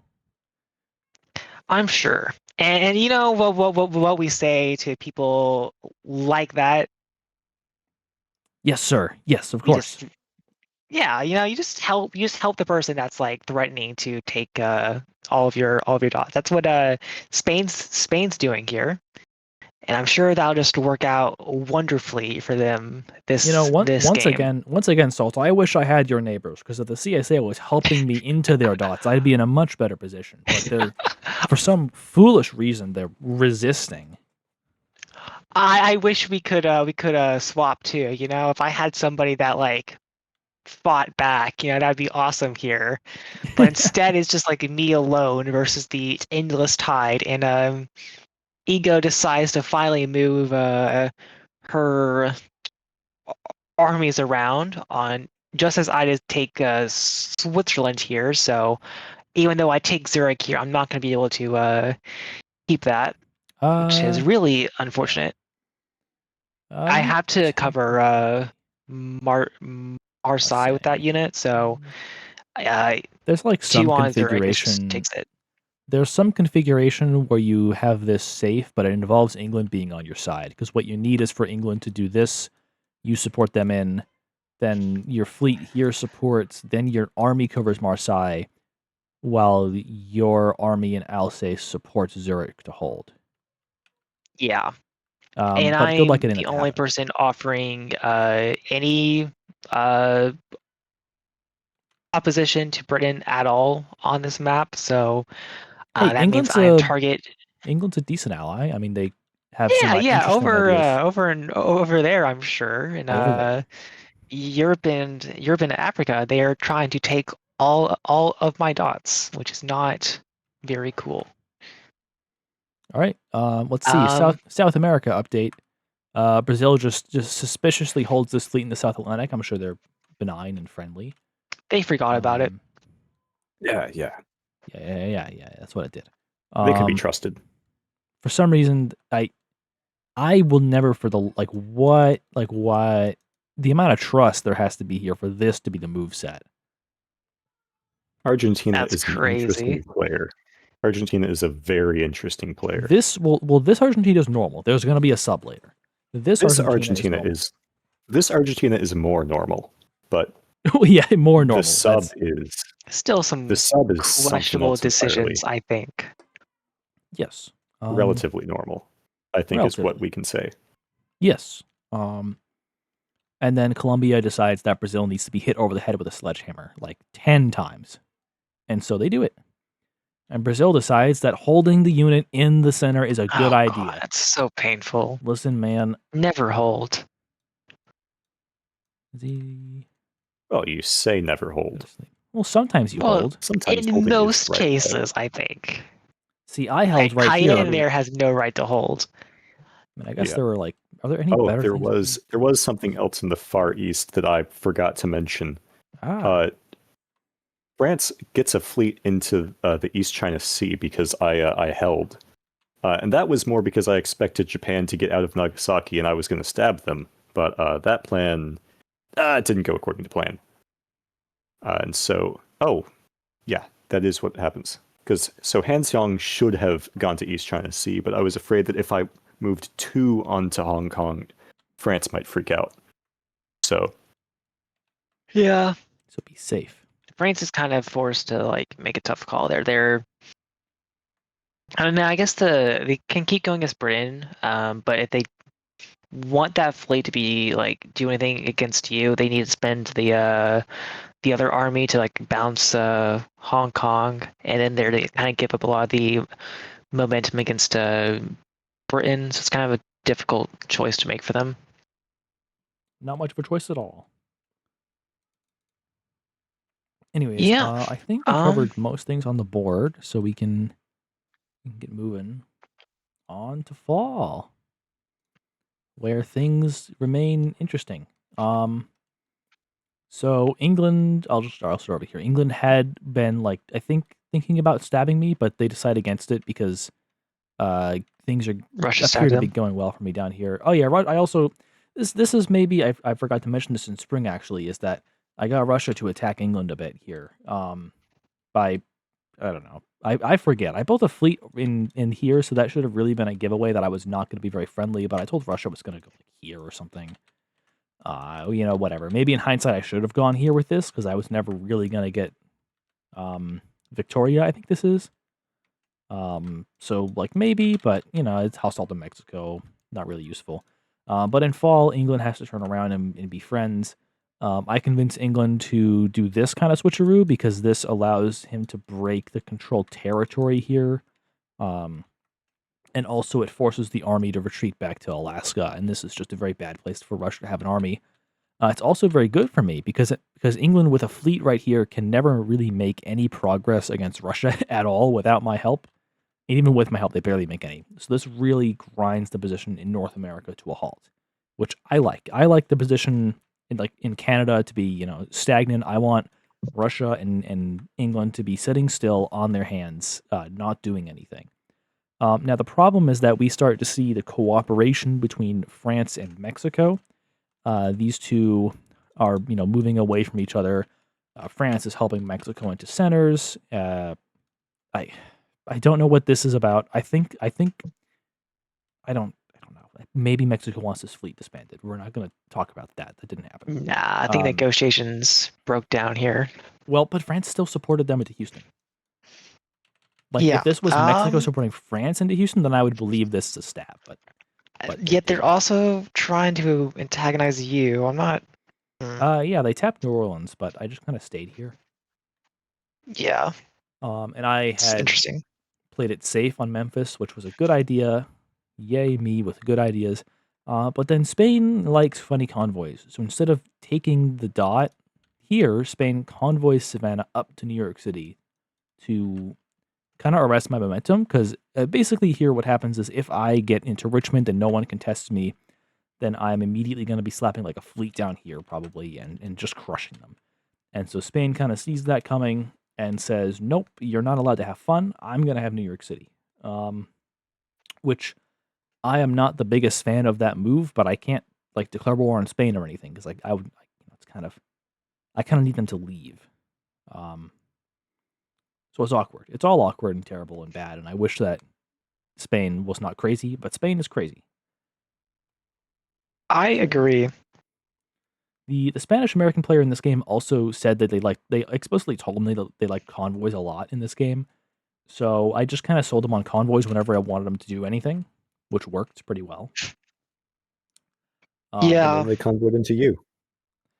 Well, but the convoys are flexible. You can convoy anywhere, man. They can convoy out, I'm sure. They could. Exactly. Very easily. It would be very, very based. Yes. It's North America. It's kind of complicated, but I am +0 this year. I get Richmond, I lose New York City, and there's no other changes. So my momentum has kind of been stalled. But on this map, you need 15 centers in any given continent to win, and I'm on 9. So it's still not bad. I'm not complaining by any means. And so we'll go default back to China. How does this look for you, Tephra? I fail a guess in the East China Sea, and France has a pirate fleet now in an area where China does not want there to be any fleets. So that's rough. You like fleets. Yep. And tap Hong Kong doesn't get in. They now have an army there. That's rough as well. But more importantly, if we take a look at what happens to Russia, they lose Irkutsk and I take it, so I do have a build to work with. And more importantly, they lose both Vladivostok and Hokkaido. So they are blown to pieces. Now, they do snipe Edo. Yeah, they snipe Edo, and unfortunately for you, they get dots over here as well, or dot. Well, they do get a dot, but losing Irkutsk means that controlled territory over Omsk is disrupted. They can't build there anymore. So they have, Irkutsk does just retreat into Omsk, but, no, because it bounced. So they can't retreat into there, and the only place they can retreat with, I suppose Vladivostok could retreat to Manchuria. They could also retreat. So it could be better, but the more important factor is that they lost 3 centers. Yes. And that's painful. Well, they lost 2, but they do have a fleet in Edo. And this is great because it means that they're never. It's great because it means Russia and Japan are going to have a really hard time working together ever, and that's something that they should be thinking about, given how strong you are. Yes, it's something they should be thinking about, but they can't because it's tactics is one thing, but psychology is just as much a part of the game as tactics, and the psychology of someone is in your home centers is that you should get them out of there. Yes. And the psychology of being in a center is I want to hold on to this. So it doesn't tend to work out when you're trying to work with someone who is currently in your home centers. I'm just like, I do love the calculation of making this move instead of this move. Like, there's it's very interesting. There's like no world in which going here is better than going here, because this way because if you go to Hokkaido, you save a center. Yeah. Well, I mean, they also see. I presume what Russia was assuming was that something like Japan, Sea of Japan, would support Pyongyang into Vladivostok, and it would be a support that they couldn't cut, rather than just. But in that case, you should support Vladivostok into Hokkaido. Which, that also would have actually would have saved a center. That would have actually, that would have saved a center. But they made the not even like the one reasonable move with North Pacific that doesn't have them at least keep one center. Russia fell asleep at the wheel. Yeah, I mean, at this point, people were doing prep with Russia, Europe, with Russia, Asia. Or at least I was. Yep. And I think this is the point where I pull out. Yes, because this would have been the phase where I tell Russia, Asia that after I take OMS, we are friends again. Well, to an extent, yeah. That's just all of their dots. I'm sure they won't mind. Of course, you can't actually take OMS if they don't want you to, but they're not going to think about that. Nah. Well, I mean, that requires them to guess correctly as well. I mean, I figure you just retreat the army here, and then you pull it back with support, and then you just kind of sit there.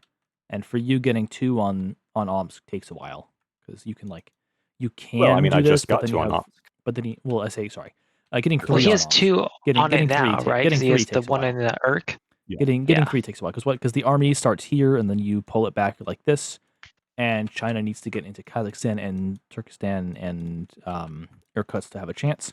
But Kabul is here and can interfere if you try really hard. Now, whether that happens, probably not. But it'll be fine. Alternatively, it'll be fine. We could also get that army that Japan has in Vladivostok wrapped around into Siberia, and that's the 3 instead. Yes, but a Japan with a brain shouldn't really be helping China grow that much more at this point, because China might get the idea of, hey, I should have some fleets here, maybe. Yeah, but China would never stab me. No, it wouldn't happen. The other Russia thing thought that is too. Russia decided to help England into the Himalayas, but I decided that they did not want to do that. So that's a nice barrier maintained, which,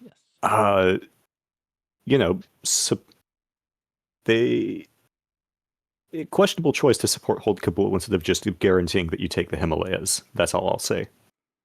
But we like when our enemies make questionable choices. Yep. The big problem here is France, which, doesn't look. As Salt said, they had decided that France-Asia would be their best route to victory. We are pursuing that somewhat well. I am pretty at this point is kind of free dots for us, at least in this area of the map. So we're hoping on that. We got the Gazprom here, which is unfortunate though. Sad. Well, you still got the dots in there. Maybe. Yeah, but overall, it's working out all right for us in Asia. Also, you gotta love South America update. You gotta love Chile moving in here instead of just being like, "Oh, dot." It was nice when people don't take your dots. Unlike Europe, where people just well, you can just move there now if you want to look at it. Oh yeah, how did this go for you, Salt? Yeah, so I sent another long-worded message to Spain about how we really need to be friends and how England is going to take over if we don't do anything about it. And this time, Spain actually read the words that I was saying, which is great. Unfortunately, I ended up I didn't trust Spain a whole lot.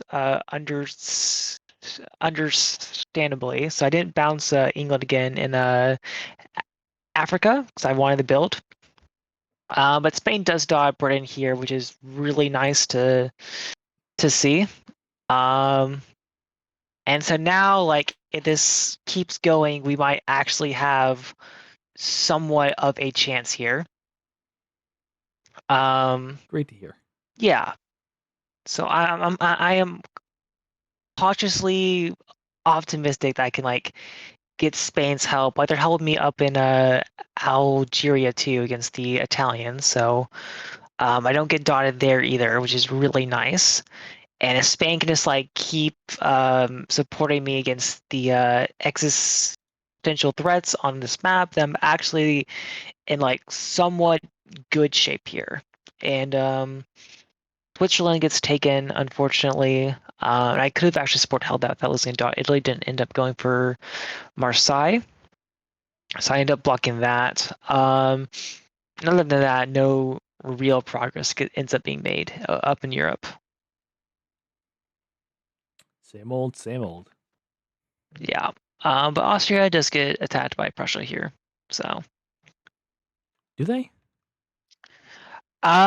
this was not agreed upon as far as I could tell. I think I think Prussia's like selling this to Austria as like that they'll like break my line and try doing that. But I think next phase is when Prussia like, starts taking dots from Austria here. I might be misremembering that a little bit, but I think it's soon.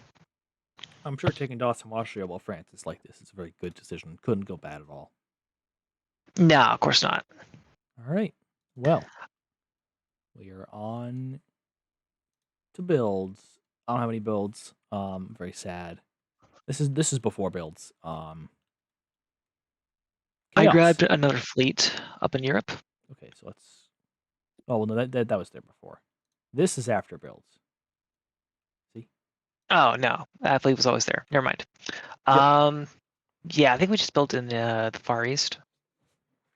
Sounds about right for you guys. Yeah, there you go. Another army, another fleet. I'm sure that our resident Chinese person was very happy to see that. So I built an army in Chongqing, and we had some negotiations with France over that that fleet in the Yellow Sea, as well as the lease on Hong Kong. And they sure were negotiations, because at game start they had outlined taking Hong Kong as just a temporary deal. But as we've gone over, people like to have the dots they have. So I built in Chongqing because I figured that's the center that I have the hardest time retaking if France gets into. And they still haven't painted Yunnan. So don't have to Yeah, being mobilize forced to too build much armies in the stuff. far south really does kind of slow down the attack on China here. And if our main source of conflict is over taking Hong Kong, then perhaps an agreement can be came to. Eventually. May need a fresh coat of paint first. But, yeah. Other than that, Japan makes good use of their build to get something on the ground to deal with the Russian pirates. And Russia decides that they don't want to retreat into Manchuria, even for the territorial control. They just disband that unit, which is definitely a choice that they can, in fact, make. Good stuff. But they did retreat to Siberia. One of the options that Russia had. Yep. You can always disband your retreats. Sometimes it's a good idea. Other times it's just an idea. I'm sure that won't go wrong for them. No, I mean, we're definitely not. Very friendly. Very friendly. Of course, of course. Yes. Elsewhere, there's not much more to talk about at builds, I don't think. Spain builds an army and a fleet in the Caribbean, actually. That's something to talk about for builds. They want convoys. They want to put more units up here. It's very annoying. I don't want them to do that. That's all I got. There's not much else going on over here. There will be. Yeah. In spring moves. Oh boy. Oh yeah. So, in spring moves, you're gonna have a good time over here, aren't you? Oh, I yeah. Oh my god. I sell Spain on a really funny convoy idea. They can convoy that army down to Charlotte because now my momentum has been stopped and I can't build an NYC next year. So I definitely can't build a fleet on East Coast, and so they'll be safe. So they go and they do that convoy, and I just conveniently don't mention to them that I'm actually going to be walking in behind them to take back the dot. Um, Now I think anybody with a pulse realizes like, hey, if I convoy out of this center, is the Union just gonna slap an army in behind me? That one they have sitting there? Nah, that's not what that army is for at all. But yeah, no, We that can all will be trusted with armies. Yes, exactly. Um, at the same time, I'm very good friends with Britain, and so I tell Britain, hey, why don't you just put a fleet into the Bahamas right there and kind of mess up everything that Spain's trying to do. But also, I tell Spain, hey, we should attack France together, so you should put a fleet into Caribbean Sea. And I learned from Colombia that this is an agreed upon DMZ between these two powers. So, thanks for violating it, Spain. I enjoy that you make Colombia kind of nervous with this move. It's funny, right? I'm sure. It's good stuff. I always love Very it. funny. And the other thing is that Spain's moves are always funny. Spain did make this move explicitly only to be hostile to France. They didn't want to be hostile to Colombia, but they also didn't give Colombia any heads up about it whatsoever. Which is what you'd like to see. And then Mexico goes here. So this is like Mexico is probably trying to stab me. Ooh, don't like that very much. But I'm kind of, hoping that this is maybe they want me to put them into Vic. There's like some tactics here we can use. It's all very good stuff. Amazing stuff. They really. do also hold Houston. Yes. There's And a Lawrence, for whatever reason. a lot of the relationship between Mexico and France, I have trouble understanding even after reading their press. Like, why? Are They you? played will they won't we with the board state. I gotta say, I'm glad they played so much will we won't we. That was, no complaints from me. Yeah, I'm just looking through my void. Yes. God, it's been a while. This is one of the problems with these AARs is that all these moves happened in July and now it's October. Yeah. Been a little bit for us. Yeah. Well, the game ended for Tephra and I like a month ago, right? Yeah, Yep. yeah. For me, it's like 2 days. Foreshadowing. Yep. So that Spoiler. that disclaimer in the tier list video was the game did not end that night. True. Oopsie daisy. And so to Asia, where everything goes very well. Yes. We walk into Kabul. Japan bounces all of their units except for their army that goes to TKI.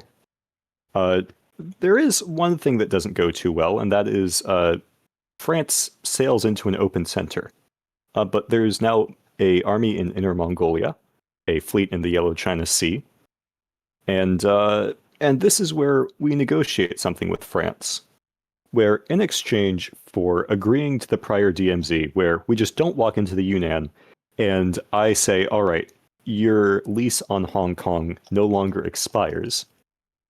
They agree to disband their fleet if I, dislodge it in the first place. Which, I feel like in any other circumstance, in every circumstance, including this one, you take that deal and then you violate it anyway if you're France here. Yes. With Beijing right there. Well, yeah. you do what France did with all of their treaties with nations in this area, and you say, but what if I took more? Yes. But as we can see, Kabul gets taken with Urumqi, and England they sure do make moves. SND is convoyed into Southwest Africa. We I'm love to see yourself that is move. Really glad that I there's an love army it right next so to much. Leopoldville.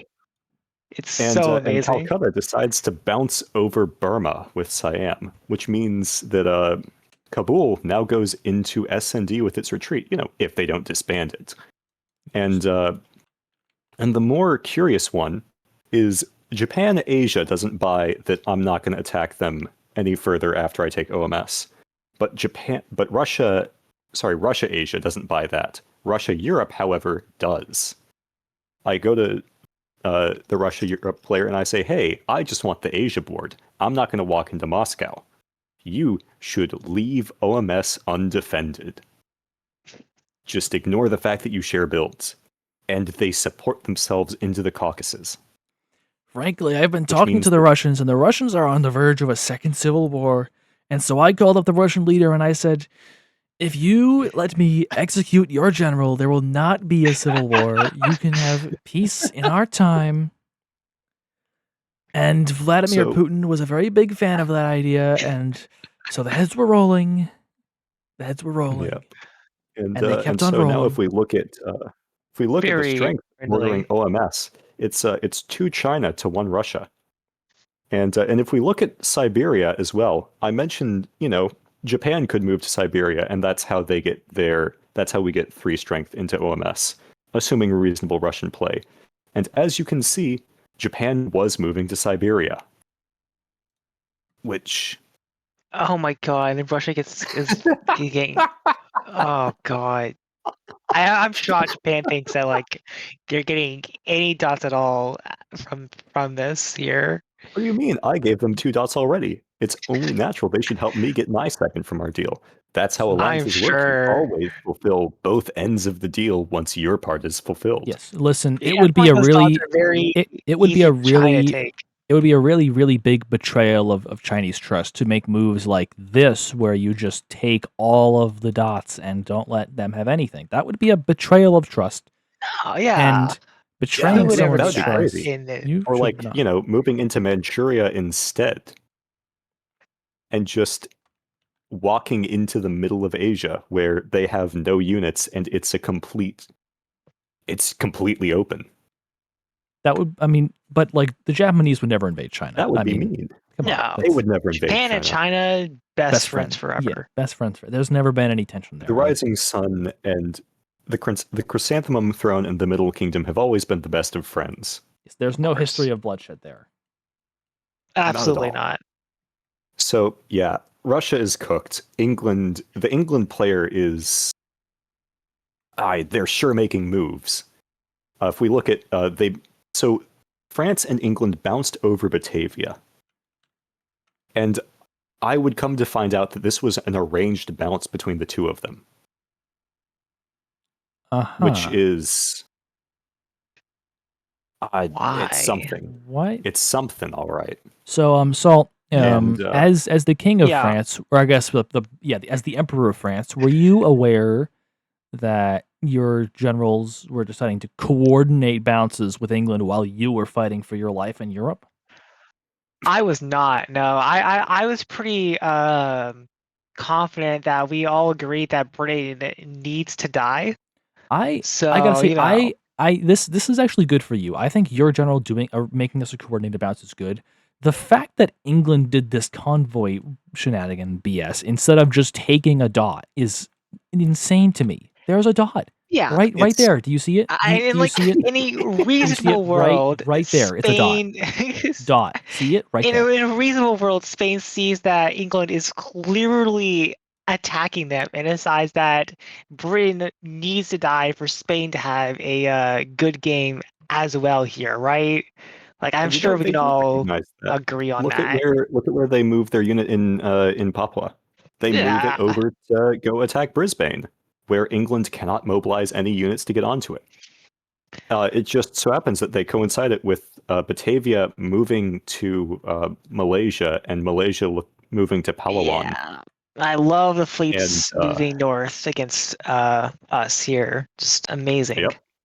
And we get and bounce wrong in the south too. But Spain also tries to coordinate a support for England into West Pacific Ocean. I don't. Yep. I don't I get it. don't get and it. that bounces with It's trying to Japan. understand Spain's moves anywhere I mean, on this okay, map is just so this is actually, I think this is Spain It's- trying to work with Britain a bit, because you can sell this move not as just hostile to England in this sense, but as you wanting to build here, right? So try to backfill this, like, because the thing is, at least in my opinion, Yeah. I don't think you can ever assume that this is going to be what Japan tries to do. That's nuts. No, that being the choice to that's do with that insane. fleet. Like, this fleet should be going either here and then the army there, and then you take Edo back and you're good. Or the fleet should be going here in conjunction with some sort of stab on China. The fleet should never be in West Pacific Ocean. This is not a tile. yeah. that Letting England wants. Russia keep the dot is actually insane. So I'm pretty sure that's Japan's like there aren't like capitals in this one, but like This is a if homestead. there were That is- capitals, that yeah. would be Japan's capital. Yeah, this is after the That's- Meiji Restoration. So Yes. Edo, which is where Kyoto is, that is just it's right no, next to Edo Kyoto. is Tokyo. Edo is Not Tokyo. Kyoto. This is Tokyo. Right. I'm gonna write it, I but mixed I the two don't- of them up. Yeah, Kyoto It's two syllables. You swap them, and it becomes Tokyo. capital of Kyoto. the East versus Eastern capital. Yeah. It's makes a lot of insane to sense. me And, that they would let Russia keep that dot. Well, And that Russia wasn't fleet. doing sensible things either. Look at North Pacific. Fair Yeah, enough. That is I also a don't get this crazy at thing to all. do with this. Like, It's- it all makes so much sense. It's a madhouse. It's all a madhouse. This whole great. region was on some It's not just Asia. crazy tactic. It is not Oh just yeah, Asia. this whole game was something. There were some events that happened in yep. this game. Yeah, you know. But Russia is being dismantled. Japan is a Care Bear, and we're having negotiations over those fleets in the Yellow Sea. That realistically, you just keep the fleet there. You just retreat into Beijing. It's free, Yeah. and you go into Yunnan at the same time. Yep. Like that's what you should do. Yeah, like you do this, you support this, and you build another army here. You force yourself up with the fleet here to distract them, and you just Like, eat. You dismantle. realistically- You eat China. No offense to Tephra, you just die. Like, there's not much. Yeah. In any reasonable situation, Japan and France shake hands and agree that China had a good run, and their dots are more necessary elsewhere. In any reasonable game. And that's the important qualifier. And on that note, Europe and Africa. Oh boy, Salt. Yeah. So remember what I said about like how as long as Spain sees like reason here that we're actually in a somewhat like decent spot. You get executed.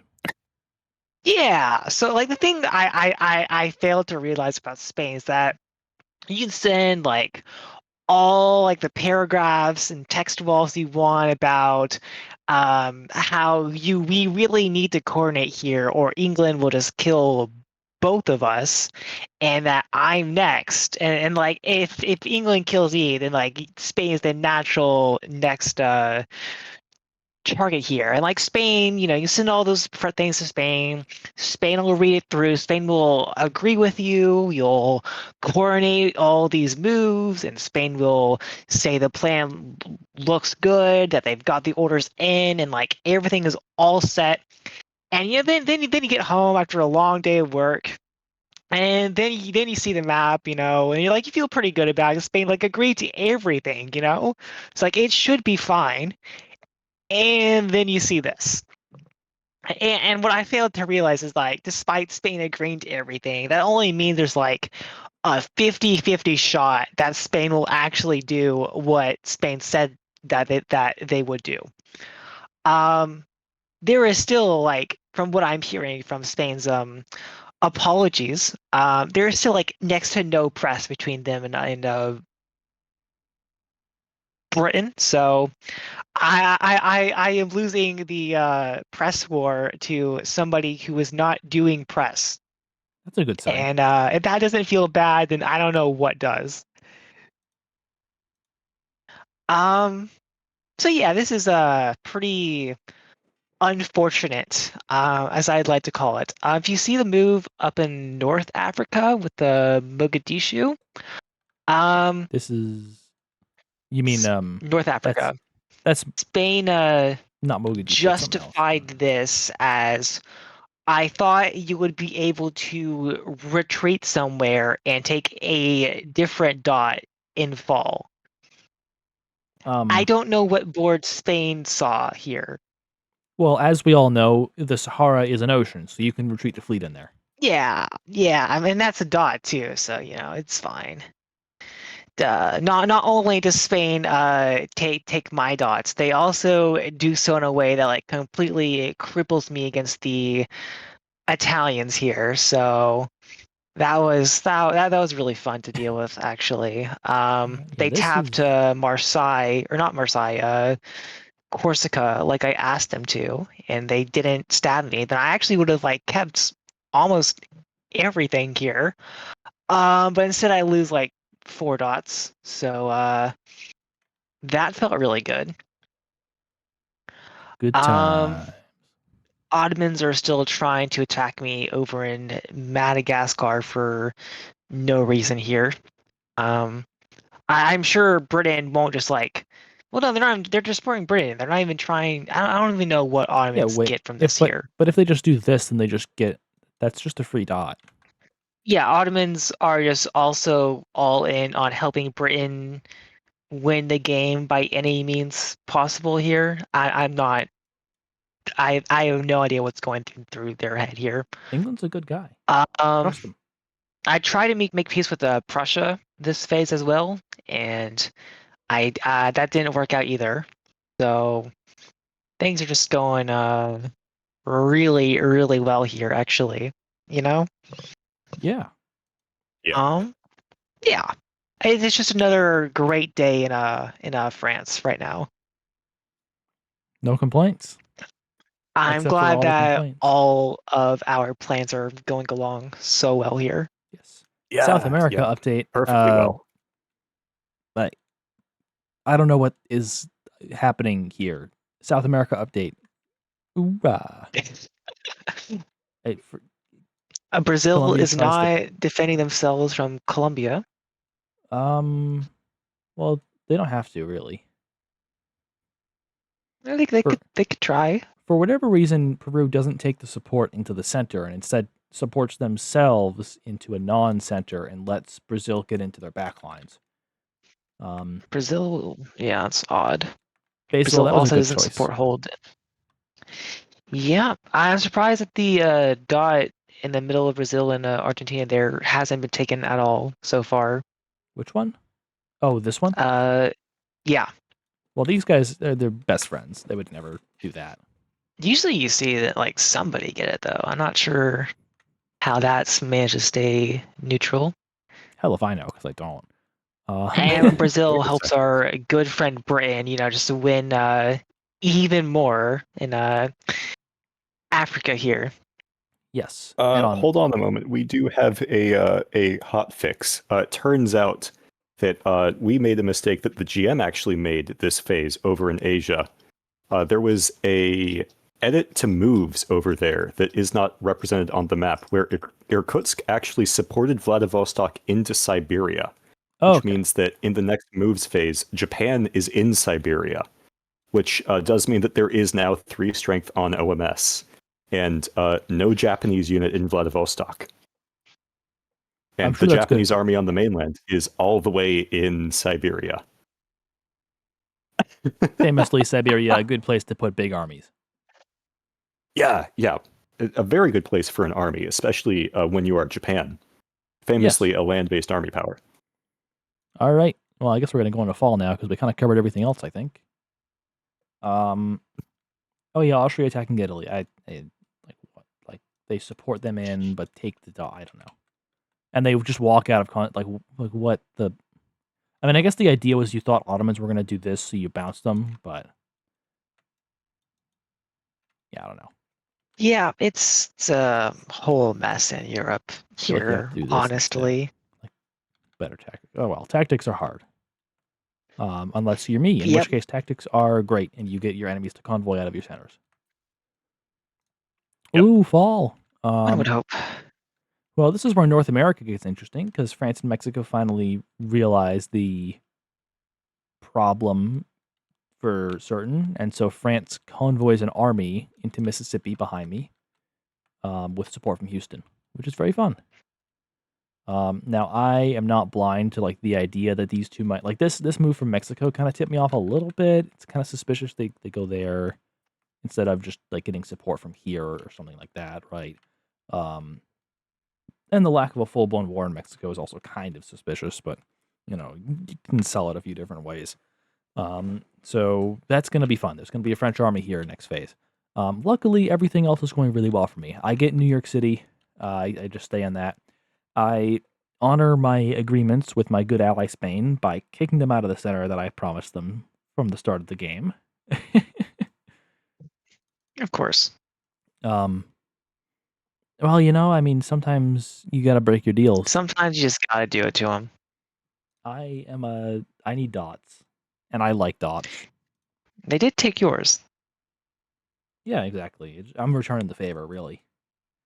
And a lot of the reason I got away with this was because this unit had to cover the keys, because a certain someone was convinced that they should put a fleet in the Bahamas. And the other side effect of this British fleet being here is that Spain just can't build here. You just can't build anywhere here. Oh wow, yeah, they really can't. That's Cuba really in a bad spot. Yeah, there is. Good for you though. Yeah, there's not much for them to do here. So this year I ended up going +3. And England had we'll get to this later, but my calculation is that England doesn't have that many builds, so we'll see. I have 3. And after this year, I'm on 12 centers, need 15 to win, so no complaints thus far. We go to South America, where I'm just getting this over with early. This is just like there's a lot of choices for Peru to make, and Basil doesn't make like there are no good choices here, right? There's just pain and Yeah, suffering. it's certainly something. The choices are pain and Huh? pain and pain. Okay, Peru. Those are moves you could have made. Well, this is sad, I guess you're being stabbed by everyone, but tragic. yeah, And then no good options. what? Why? Anyways, Asia. We'll go to Asia. We love Asia. How's Asia doing? We do love Asia. So as we can see over by Hong Kong and Hanoi, the negotiations with France Asia go very well, and France does not walk into Yunnan or Burma like they should to get controlled territory enough to build in Hanoi. And that fleet in Fengshan, it does hold. It does get dislodged. It can now disband. And if we look at OMS, the Japanese unit in Siberia supports Turkestan into OMS. And the Japanese, they do retake Edo, but for once, Russia decides that NPO doesn't want to go to West Pacific Ocean. Oh. And yeah, it takes painful. Hokkaido instead, which Oh, means boy. that Russia now has 2 units behind Japan's lines. I'm sure So- Japan's having a great time here. Oh, yeah. And if we look at West Pacific Ocean, look, it's cross-border interaction. Colombia has supported Japan in. Yeah. Good times. You'd love to see it. And if we take a look at what's happening to Spain, just scroll down to Indonesia. That strong French-Spanish alliance that has been like putting some actual pressure on me that I would need to deal with eventually. Dead. Spain just lost 2 centers. Yep, dead. 2. But it's not all teamwork. If we look down in Australia, France stabbed England at the same time. So France is fighting England and Spain. Spain is fighting England and France, and England is fighting France and Spain. It is mayhem. It is complete, indecipherable mayhem down here. And I'm looking at all of this, and I'm very thankful that I just signed off Hong Kong to remain their problem, because do I want to deal with any of this? No. Not in the slightest. Stay away. So, yep, that's a Colonials no-go are zone. doing what colonials do best: complete chaos. It is mayhem. And this is something I'd failed to mention, but the original Japan player who had worked with me for that gamble in the early years that solidified our ability to wipe Russia out this badly. Where is this year 3? Yes. Yeah. Yeah, this is year 3 where Russia has lost all of their centers in Asia except for Hokkaido. Just completely pulverized. But this is a new Japan player. It is a much less communicative Japan player. And more importantly, it is a Japan player who really wants the West Pacific Ocean. It's really For important. some Look, reason. they finally get it. They get it. And Russia just lets them walk into Edo. Well, to be fair, choice. Russia and Hokkaido feels a lot better than Russia and Edo because there's like more flexibility up here with regards to this, I guess. It does. It does. Except now there's 2 Russians in the Japanese home islands. Yeah, And this being the support configuration is weird. I don't know. Yeah. Feels pretty bad. It's strange. And I'm surprised Russia's not investing that into North America at all. Like at this point, like you're not gonna win Asia ever, so you might as well invest in a place where you might have a chance to win. Like I would consider like convoying the army in Japan.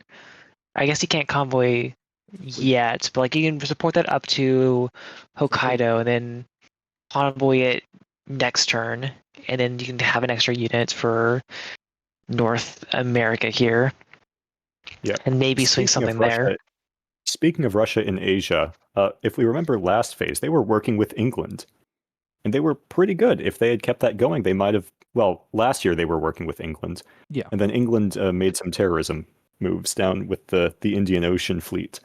And if we look at India this turn, Russia's retreat from Kabul went to Sindh, which broke England's controlled territory over the subcontinent. England can no longer build anywhere in Asia. As it turns out, randomly of their convoying your centers armies are- away is a bad idea. Oh, yeah. Who would have thought right. it? And And Russia Africa's decided not to great. try and dot them over Bombay, which is that sure is a move that they are able to make. And I'm pretty sure that I go to Russia, the Far East Russia after this, and I tell them, because they also, OMS, it naturally retreats to Kazakhstan here. And I tell them, and Russia, Europe as well, that if they do not disband those 2 armies, I will take Moscow. Now, can I take Moscow? No. No. Not in the slightest. That is a empty threat. But, similarly, could I have done anything about France walking into Yunnan, getting controlled territory over Hanoi, and just deciding that my time was up? Also no. So we shall see if Russia decides that they want to actualize on that threat and blow up their only land presence in Asia in exchange for having 2 fleets in the Japanese home islands. We'll see. I'm sure Russia will We make will the smart choice here. Yes. Yeah, especially and I'm sure that France will also make the reasonable choice and retreat into Beijing, which they can still do. I Dots would are hope good. so. And Yeah, we I need think dots. dots are especially good for France, given Yeah. Yeah, they really So- need those centers. So Oh, surely Salt. they do something Salt, smart here, right? What's the idea here, Salt? So, following the rule with Spain here, one turn they would work with you, one turn they work with your with the other guy to take everything you have. Now they're actually against Brits again, so they actually walk into Dublin here, which is really nice, especially with the convoy. Like they're actually committing to anti-England up here, which feels pretty good. At this point in the game, I'm not under any impressions that this is going to last. So I'm not really. I do like to see Britain and Spain fighting somewhat, but I'm not under any impression that this is going to translate into any like actual Spanish like help on my end. I've kind of given up negotiating with the Spanish player to get anything done at all for obvious reasons at this point. Prussia also starts going after Austria now, which is really nice to see. So like that's hopefully some pressure off of me. And I think it's at this point where I start to make a deal with Britain where I will help them win Africa with my sole remaining army there in exchange for their help over in Europe here. So they're not going after me anymore, and we're going to be working together in the future, assuming that deal holds. And given that the player is not the Spanish player, I actually have faith that this deal is going to mean something in a turn from now. So that's why I don't bounce England out of my dots in Central Africa here, and I instead bounce Cairo for them. Yeah, because the And Ottomans have been committing terrorist yeah, the acts. Ottomans have been a pain in my side for no reason at all. I'm feeling a little bit spiteful here. And Britain, and this also secures the alliance with Britain going forward, which could be really helpful in Europe. So that's kind of why I decided to do this here. Yes. And one other thing. We take a look at what Brazil has convoyed into. I don't get Brazil. Yeah. They convoy a British unit to Africa, and then they decide to take Africa for themselves a turn later. The effect of this move is that Britain's ability to win Africa on a similar timescale to what I can do in North America is crippled. This is like a killer move for Britain to deal with right now. Because Yeah, yeah, it also means Britain is going to be around a lot longer on my end. So like the support that they're promising me up in Northern Europe is going to be there for a lot longer than it otherwise would have been. yes, yeah. This Very nice. is crazy. I don't know. It's also like If, Brazil's getting like mauled in the north here, and then they convoy away one of the armies to help deal with that. Yeah, and Argentina can be trusted with centers. They're responsible with what those centers do. Oh yeah, They the and they, Argentina players. yeah, definitely. Yeah. This Argentina, because they have not yet subbed out. But they will at Yet. some point. At some point, yes. Yeah. So even though I'm losing like 4 centers here, give or take, I'm actually not. We're doing fine on builds because Asia went so well for us. It's kind of unfortunate I wonder that if we you'd have can't more build builds. here I wonder if you have more builds. to I think that fleet got popped. We'll see next phase, but I'm just saying, like maybe you'd have more builds if. yeah. I just mean, walked in. it'd be nice, That's one way of putting it. but we unfortunately cannot invest into Asia to carry forward the stabs that we just made over there because Europe and Africa are going so poorly for us. But I did disband everything that I could, so it's not as bad on builds as it should be. And speaking of builds, on we go. We'll go like left. We'll Yeah, go the the fleet normal in order. Asia got popped. Yep. Yeah, that's a decision that I wouldn't have made, but I'm The glasses were not on. The glasses were not on, and France did not realize that when you say you're going to do something, you're not physically compelled to do it. You are able to make choices. You have free will. This is before Bill's Haven, by the way, so you can just see all the dots are empty. Tragically, I only have 2 open because I made some bad guesses about what was going to happen over here. If I had guessed correctly and had these units had a fleet here and a fleet here, I could have built a third one here, and this is just very hard to dislodge ever, which would have been nice for me. But the writing's on the wall for California and builds. So there are no builds in Asia for France. No builds. Yep. Nope. Sure wonder why that's happening. I wonder if there was a center And, that you could have taken.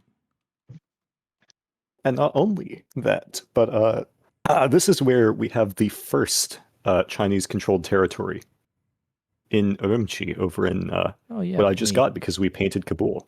Yeah, so you just built an army there. Yep. Because I mean, what else are you gonna do? Exactly. And then Beijing is another.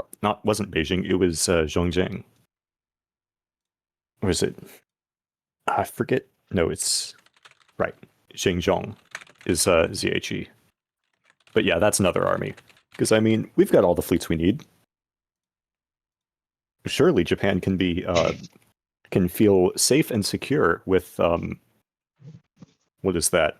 4 Chinese units lined up on their Yeah, centers? no, China would never. I don't see this border going Russia anywhere. was a one-off. They're completely capable of being trusted. Absolutely. There's no other way that could go for anyone. Yep. All right. 1 second. They do also leave Nagasaki open. But I think that's because they went neutral on builds because Russia still took Hokkaido. And so they didn't get to put anything back over there. So that's interesting for them. It's a good idea. Yeah. Sorry, I almost forgot to enter orders for another Gamma Man. So we're gonna resolve that one real quick. Quick intermission. Yep. Okay, we're back. It was Build's face, so we're okay. Yes. What else? I was gonna say something and I forgot. Oh yeah, I have to check my press because I did something kind of devious here. And I want to see what day it was so I know when my press was happening. So this map was posted on July 13th and the spring moves happened on the 16th. But if I go to Union Japan, or I guess Japan Union, well, actually, on the day this map was posted, I did message Japan and note to them that it looks like China might be a threat to their position if they didn't make their moves properly. And then I suggested some moves, and I'll let you know if they did them. I'm sure yeah. that they would. Spain, this game has been the most reliable person on the entire board, would never say something and then not do it for no reason, Not this So Spain. that would be. Well, So I was. did you say that was July 13th that Yes. press was sent? Yes. So the night So- after builds happened, I messaged Japan, and I just gave them a heads up. July 13th. You see, I'm looking at another press channel, and there's an interesting thing here on July 13th. So Oh. just as Salt and Brown had their collusion over Africa and Europe, there was more colluding happening across the Pacific. Where the two of us looked at our boards and decided we're both pretty big threats to win. And so we should coordinate so that we don't tie each other and give people a chance to make those wins not happen. True. That was a yes. And I looked at it and I thought to myself, my position naturally slow rolls from here because I have to break into the Japanese home islands or into India proper or Indo-China in order to actually win. And the Union, North America is a bloodbath, much more so than the natural peninsular layout of Asia. And so I say, yeah, sure, I can slow roll. And for me, this is a deal that I can just say yes to without any game plan change. Because my game is naturally going to be slow. And this would not be the last of this collusion. I don't know. I mean, if we would collude on who would win the game, that would be a pretty big deal. And we did do that. And we did do that for the You entire did. game. We We spent. did. Yep. So Tephra and I only warned Japan once. I warned Japan, but then I was like, wait a second, it's way more profitable just to coordinate with China. So I Yep. never helped them with tactics again. I also told them Russia was going to be reliable. Was not the case. Russia was never reliable for defending Japan. Yeah, Russia. Yeah, Russia and reliable is those aren't words that go together. Yeah, but I told Japan Russia was going to be reliable, so I'm sure that helped you a lot in that sense. It was, yes. Anyways, ignore the fact that I gave Japan a heads up about you stabbing them. I would never do that. we spent- they. You see, that actually ended up working out. That's subtle foreshadowing, but may not have worked out the best for them.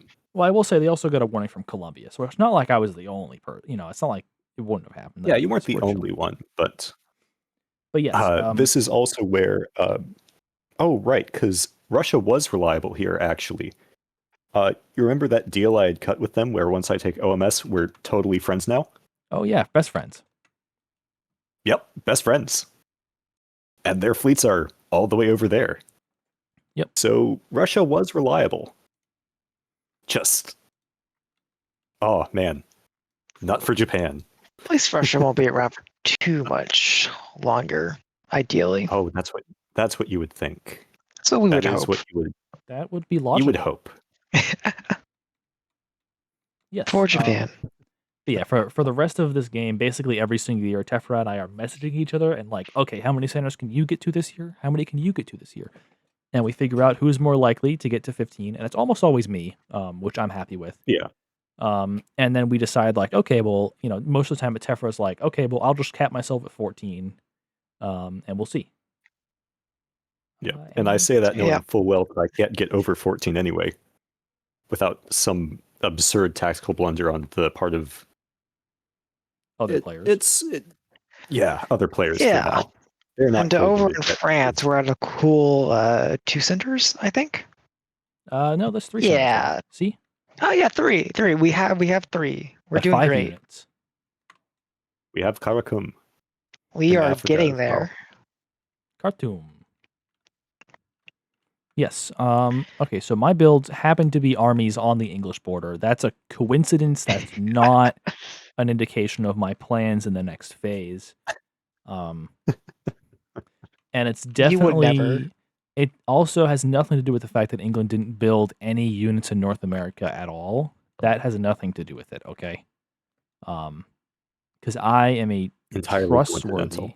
I'm a trustworthy and reliable partner for England, and I could never do something like that to stab them.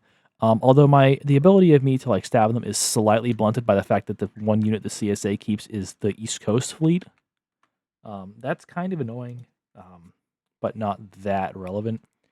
The other thing that happens around now is in 1862 in this server, one thing that Superstition does, the creator and GM of this variant, is he tracks how many press messages you send and how many messages you send in your void.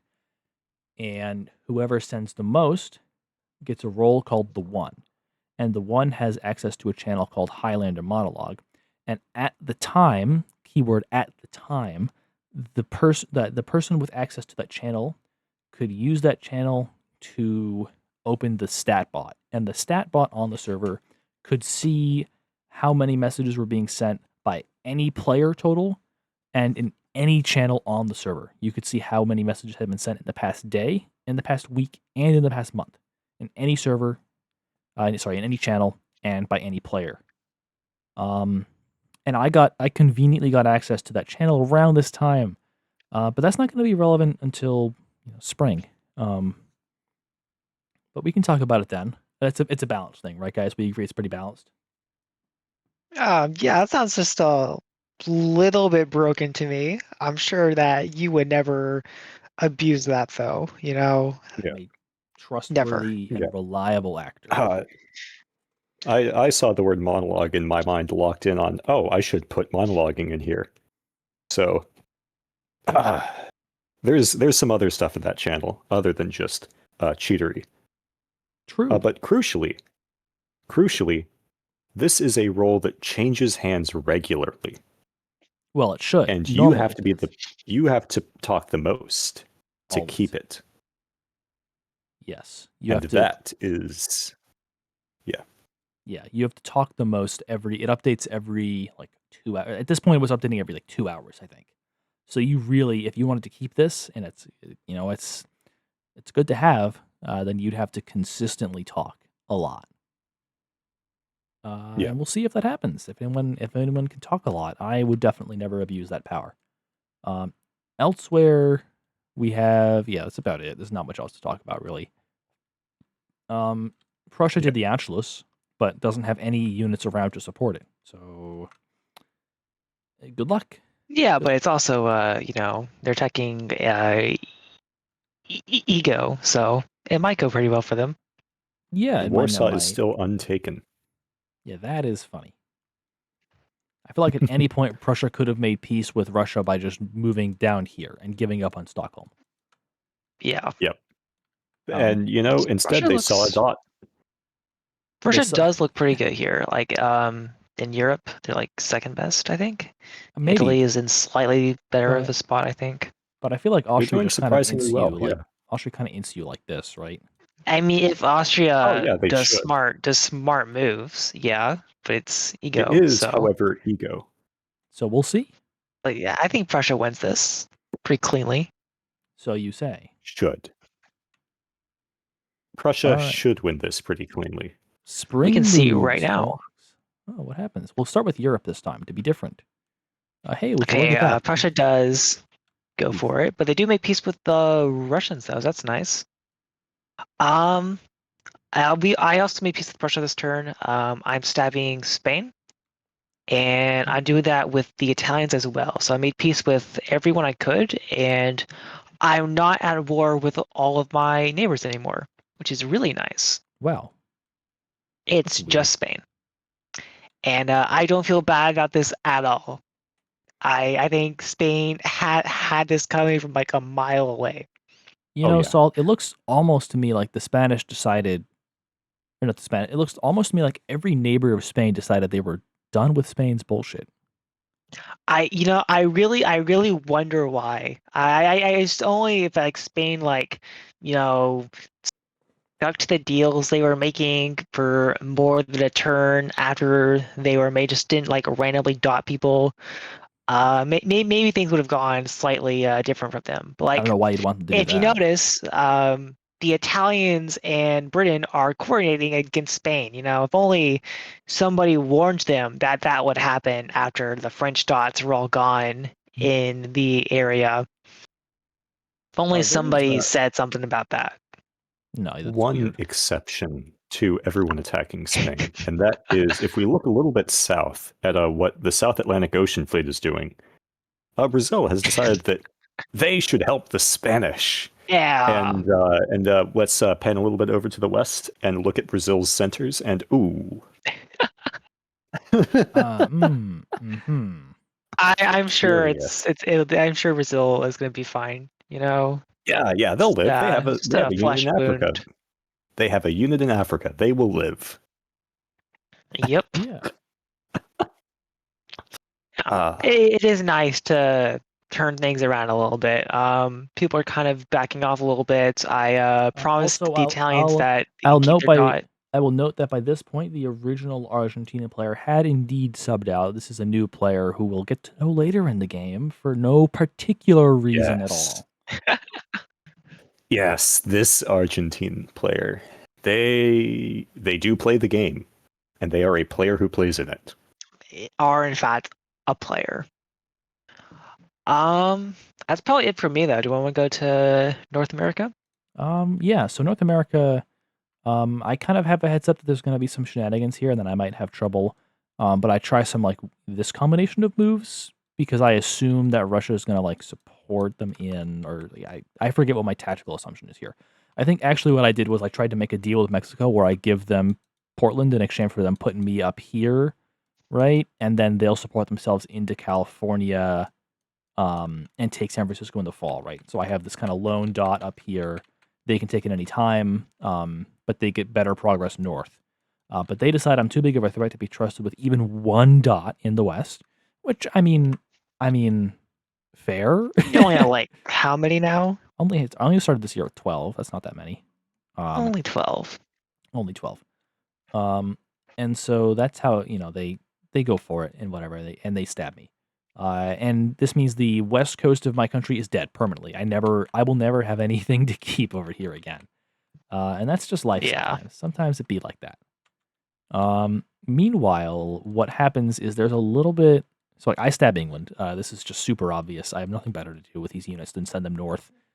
And the way England is moving is they're completely focused on Spain and winning Africa. I'm talking at this point, mostly talking. I'm mostly talking to Brown, who's the England Africa player. The Canada player started as Aeolus, but he subbed out because he thought the game was going to start later. Then it moved on to Rascal Red, but Rascal Red basically never did press with me, except once per week we'd be like, let's keep fighting Russia. And so the English are not very focused on Canada. They are not very focused on the idea of defending Canada. That's not something they think about too hard. And so I just kind of walk armies at them, and they didn't build anything there, and their fleets didn't move to cover it at all. Free lunch. I like to eat dots. Dots are nice. The other thing is there's a bunch of tactical wizardry down here. I kind of sell the idea to CSA that if they work with England, England might support them to Key West. But CSA never messages England about that, which I know because I have a special role at SBC who's sending messages to each other. And so now CSA's retreat options are either to Maine to try to snipe Halifax or to New York City to be immediately murdered by my fleet that I send out to the East Coast. So I bet you can guess what they chose, right? New York. New York. Yeah, right in there.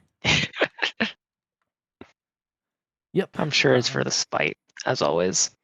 Well, yeah, but if they were going to spite me, they should have been doing diplomacy with my neighbors to work with them. Yeah, that would be the way. Yeah. Also, I don't know if this was. I think this was a stab, but I'm really not sure. This is what? I think it was too. Yeah, the holds just really hurt to see though. But I'm not sure why you stab now because you can't force this dot because they can there's no reason. Yeah, it just feels. I gotta say, I'm very glad that Mexico moves into that French dot here. It makes me quite happy because what happens is in this position, I convince France. I don't know if it's hard to say. I haven't read the entire press channel, so I don't know how much this is coordinated.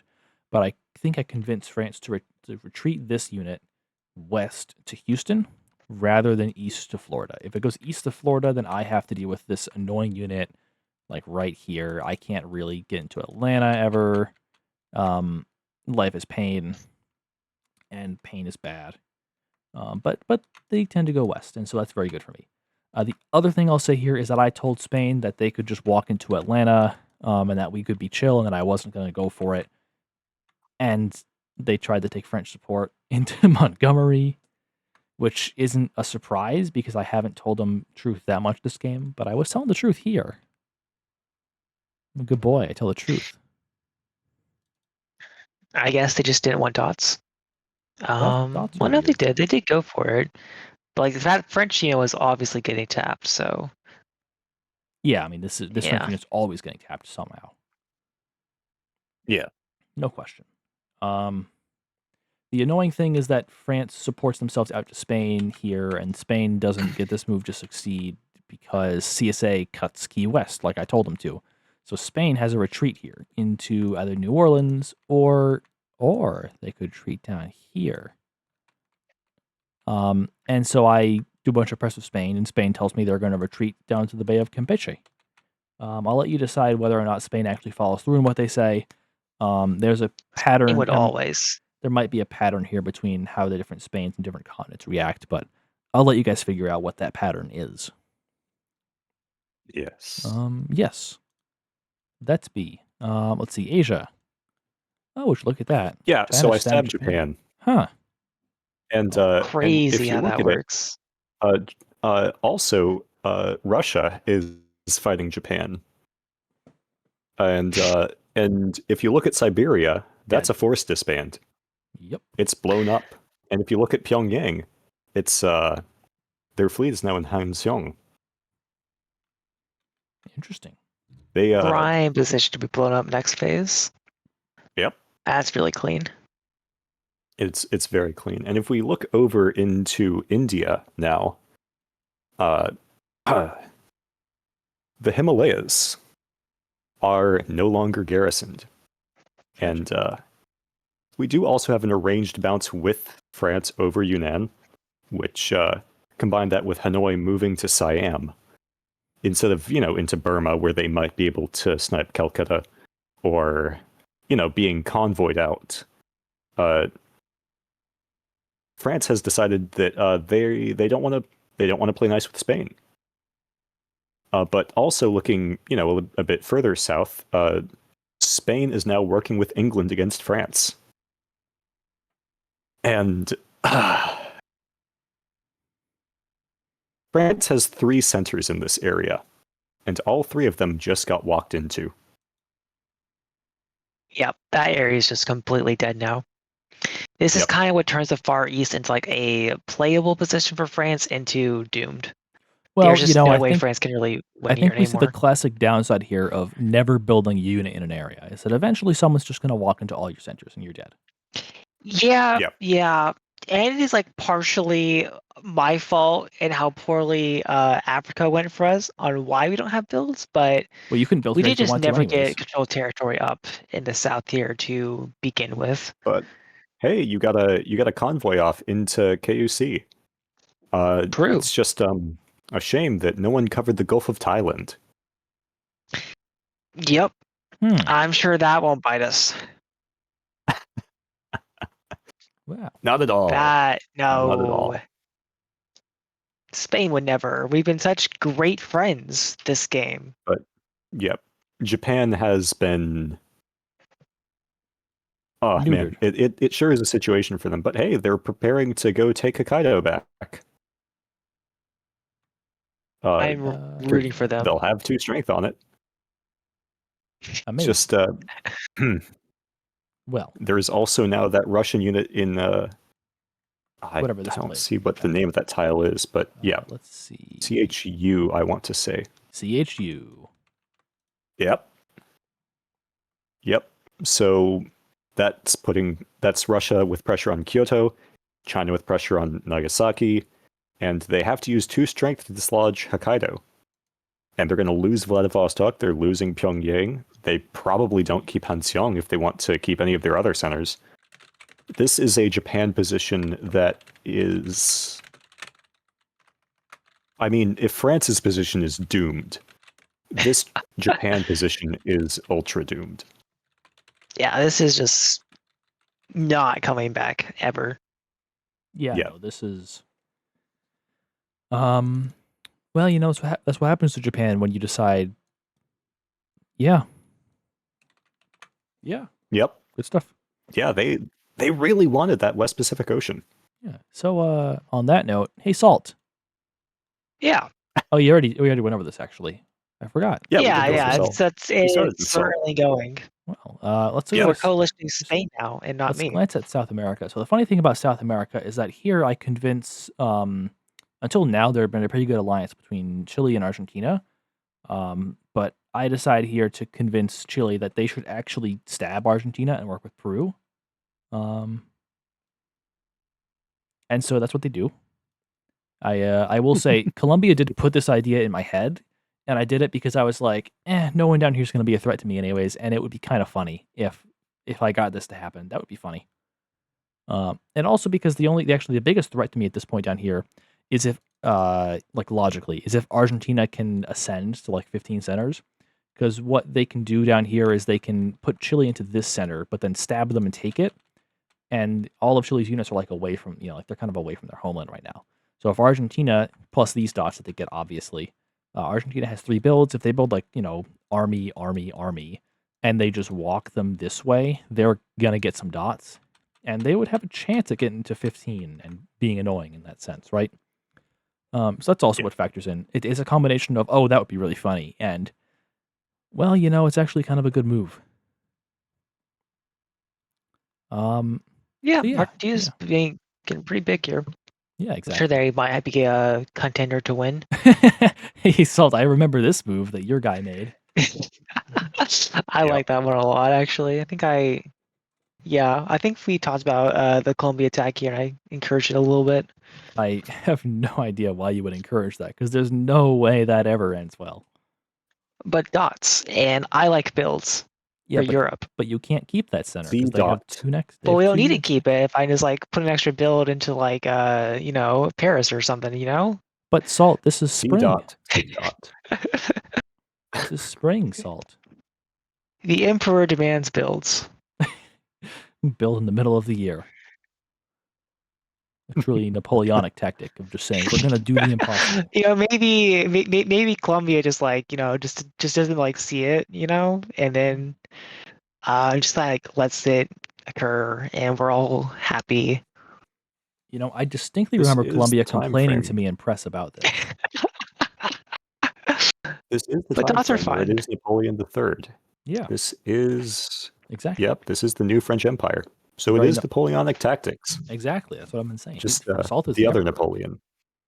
The Yes, Napoleon that's yes. not a military genius, unfortunately. Yeah, Yeah, the this one who, one we're definitely getting there. yeah, something Yes. happened in the Hall of Mirrors at some point with this one. I'm sure it's fine. Yes, of course. Don't worry about the big black blob in Europe. Confident, very confident. Europe is looking great for us. I don't know if you guys have seen it, but Well, yeah, definitely. On that note, it's time for fall because I have more interesting things to tell you about the ability to see all the press channels at once, which is balanced and normal. So here France did that retreat like they said. Mexico walks back to stab. That's a Mexican army, right?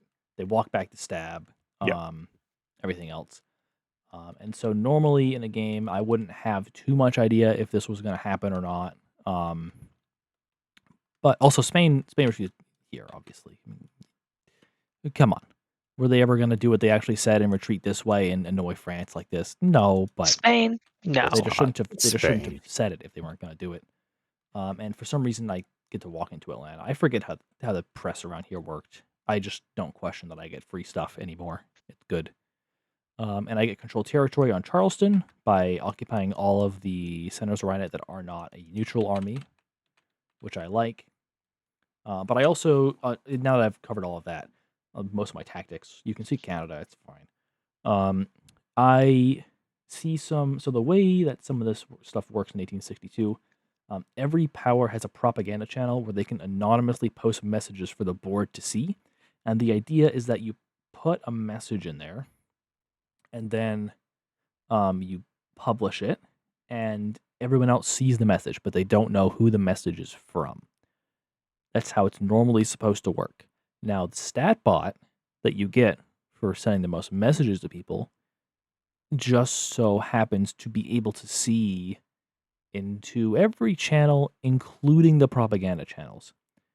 So France and Mexico were posting some messages that were anti-union in the propaganda channels here, and I may or may not, I can neither confirming nor denying, have looked into that channel and then messaged these players and been like, hey, excuse me, why are you posting propaganda messages that are hostile to me? Well, that's fun. And they It's a didn't. fun use of that. They were not the biggest fans of that idea, and shortly after that, it actually Superstition started just posting screenshots of the biggest channels and not letting you have full access to the bot for some reason, which is probably a good improvement. Yep. Yes, but for I'm sure. For a good while, I was monitoring how much press France and Mexico were sending each other and sending me, and that was fun. No comment on the balance implications of that. I'm sure that feature is going to be there for next game. It's not going to go anywhere. Yes. On the subject of that propaganda channel, the old world propaganda channel for about this time frame has the colonials in Asia lamenting the fact that they made the region into soup. and it's not it's not exactly a tasty soup. This No. oh okay. Are we still got more to say over North America? Yep. Nothing much happens here. I mean, like there's this walk back of the stab. Colombia takes takes a dot out of France because Yeah. like what It's you free. have to make that move. It's I free. You think, should as just France, bounce it back. but you know, life is hard. And then I could have either supported myself. I could have used this army to support this move, or like, you know, vice versa. That's weird. Or vice versa. But I take the guaranteed Montreal and bounce them out of Toronto because this is the center they can more easily contest, in my view, because you can get things into Newfoundland if you really want to. Where Toronto, you can only ever put a fleet into Hudson Bay. Also, Montreal gives me options with Halifax earlier, which is nice. It does also break the CT over Halifax, so they can't Yes. build in there to defend with anyway. Also, one of my factors. that Yeah, I English forgot Canada is about. pretty broken here. But You yeah, broke dead. all the CT. Yeah, England is crunched.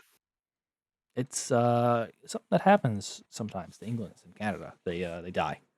Of course, it only happens if you leave the border wide open and let me just walk across it. But you know, A lack of armies would do that.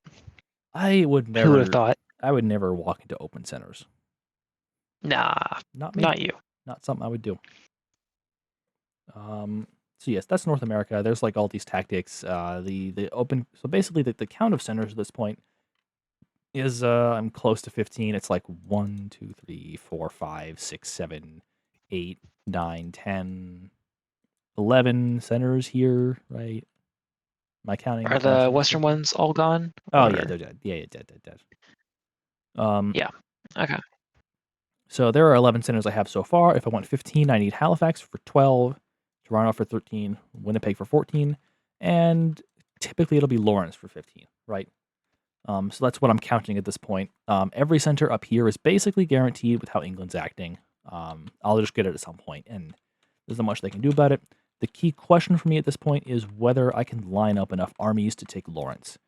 My tactics here are pretty safe because I'm kind of scared of Spain, making a logical move. But yeah, the idea at this point in this position is to try to line up armies into Lawrence to take it, and then once I take it, it's hard to take it back. I mean, they have an army here in Portland, so they have some options, but life is hard. We'll see. But that's what I'm looking at right now, is how to get Lawrence. France attacking the only person that can do anything against you is also really nice for you. So Mexico is super just directed here. This was arranged, I think. Was it? Yeah, Okay. because It reads like a stab to me. Well, at this point, these two are this is a Mexican army. This is a Mexican army, right? Oh, okay. Yes. Yeah, it makes sense. These two are fully in agreement that I am a solo threat, which I am, and I'm trying to solo the board here. And so they're working together on that basis. So that's a lot more reasonable. That's North America in the fall. And so let's do Asia next. I think you guys have a good time over here, right? Yes. If we take a look at what happened to Japan here. So they lose Vladivostok, they lose Pyongyang, they get knocked out of Hanseong, they bounce over Nagasaki, but hey, they take Hokkaido. So it's not all bad, except so remember a few turns ago when they knocked a Russian fleet out of Hokkaido and left SAG open? Yeah. And with no ability to cover Edo either? Yeah, that's Old that's habits lessons were not learned. Yeah, it's very interesting. This is actually so it happened to the original Japan player, and then it happened to the sub as well. So this is it rhymes. Don't say. The only difference is that China has even more dots now. Yep. And if we can also take a look at what happens in Southeast Asia, where we have chaos. It's something. So I'm lining up units on Hong Kong because sure, we have a deal with Japan, but sorry, not Japan, with France, but like look at Japan. Japan is in a pine wood box. I need to prepare against China, against France. And France has just disrupted all of Spain's controlled territory over the region. Spain can no longer build units in Asia because they've lost Palawan. That would do it. And they don't And dot France. nope. They decide that the South China Sea is where they want their fleet to be. If we look a little bit more south into Oceania, so France does take Perth. Oh, that's fun. Yeah. And they walk out of Wellington. Smart. I don't pretend to know what goes through Far East Britain's thoughts, but maybe this was trying to bounce. Maybe. Mm-hmm. Or they're trying to send this to Africa. I'm not sure. I think they're trying to bounce, but I don't know. If you're trying to bounce, you should try to bounce with yourself. But what they have to gain over bouncing in the Indian Ocean is Unclear. I don't exactly see that. Yeah. No, I don't think it's a great move for them at all here. I don't see the value. I mean, maybe no. There's just no world in which that's good for them. Just gonna point something out. Anyways. Yeah, fun times. Yeah, we do also get into Kabul, which opens Urumqi up for a build, and critically, taking Vladivostok and Hanseong gives controlled territory over Pyongyang. If I ever get that tile open for a build in a fall phase, that becomes a fleet that faces the Sea of Japan. Very valuable indeed. Which, indeed. This does also mean that Japan had 2 disbands this phase, so despite the fact that they're losing 2 centers, they actually have a build. Because they also picked up Hokkaido. Yeah. And that is also fun. So yeah, they can overall, cover Ito. There you go. I mentioned a while ago that they could cover Ito. Could is the operating word there. Coulda, shoulda, woulda. Could. They sure could. It was a choice that they could have made. I mentioned a while ago that the Far East board sort of makes a pentagon, and hey, look, we have one of our sides now. Yep, you got Russia, you're about to get Japan, so you're slowly cleaning up. Yep. Also control territory on Irkutsk for no particular reason at all. All right. Yes. Though that center is still occupied. Well, yeah, you could have done this, but that's actually a worse move because the army's not useful that way. Yeah. Yada. All right. Pretty straightforward here then. I mean, pretty straightforward here, and this is, well. Yeah, the colonials are. Oh man.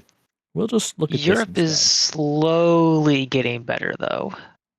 Slowly bringing it back into a more reasonable board state. I actually managed to predict all the knights this turn. So Italy stabbed Austria. I managed to walk into Marseille in spring, and then Prussia.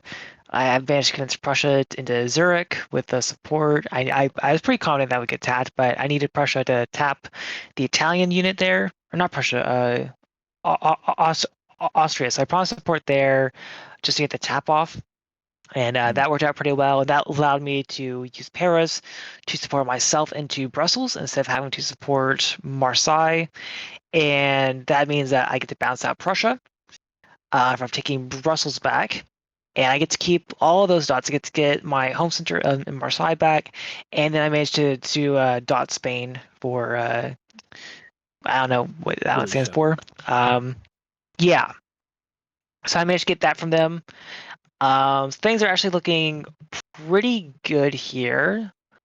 Prussia's actually losing a dot too. Or no, they're neutral, I think, because they dotted Italy. They gain, they lose, neutral. Yeah.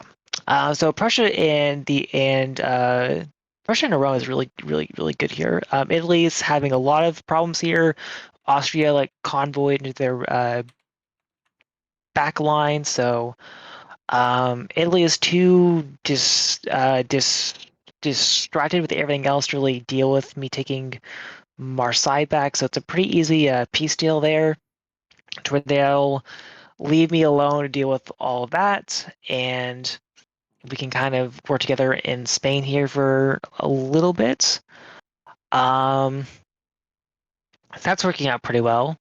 Yeah. And over in Africa, my sole army is this has been like a miscommunication here, where we're both trying to dot Spain, and England didn't like this very much, but to me, I don't really care too much. Well, and what should have happened here is you should have gotten the dot, and England should have gotten the CT. Yeah. Yeah. I don't remember how the talks exactly went this phase between us. I think I told England I was going for it, but maybe they just didn't hear it. Something like that. But we kind of just like changed things. Like after this phase, England just started telling me what they wanted my army to do, and I just started to do it. And I told them what I needed them to do over in Northern Europe, and they started doing that for me. And that's kind of how that worked from here on out. But yeah, I just had like this rogue army in the south, just doing whatever they want, and it's getting me a lot of diplomatic capital that I can spend for Europe. All right. Well, let's see. What continents elsewhere? Look at that. Peru is having a good time, except for that, and that. Brazil vacated Cayenne. Is Brazil still alive? Yeah, Brazil's alive. Okay. They have one They're dot. alive in. Well, hold on. No, they have 3. Look at that. Africa. 3? Oh yeah. Oh, yep. You gotta count that. Mhm. Nowhere to build in though. No, nowhere to build in. Sucks. Funny how that works. Indeed. I'm sure they'll figure it out. It'll be fine. It'll be fine. Yes. All right. So we'll move. That brings us to the end of 1865. There. All right. Well, we're gonna wrap it up for part 1 here. A healthy 3-hour video, I think, and 4 years, right? 2, 3, 4, 5. I think 4 so. years. So yeah. Well, thanks for watching, and thanks for Salt and Tephra for joining. Okay. Good talk. And There we go. and I did not realize that was a prompt. that's okay. You'll learn in time. Salt didn't either. Yes. So yeah, we'll call it Yeah, there. that's fine. And We've got what? Looking at the scroll bar, 3 more of these we could go through with how long this game was. Last year's should be really quick, so I think we can get this one wrapped up in 2. Oh, right. Yeah. we'll see. But I mean, once the blackout happens, it's foreshadow from there is like so really fast. Tune in for part 2. It'll be interesting. I'll tell you that much. It'll be really interesting. Oh yeah. Yeah. The funny bits of the game are yet to come. So make sure to tune yourself in. The funniest bits. Yes. Funny in more ways than one. Yes. Yep. Funny in most rage-inducing France is ways. slowly coming back here. Right. One of these days. Thanks for watching, and have a good one. Yep.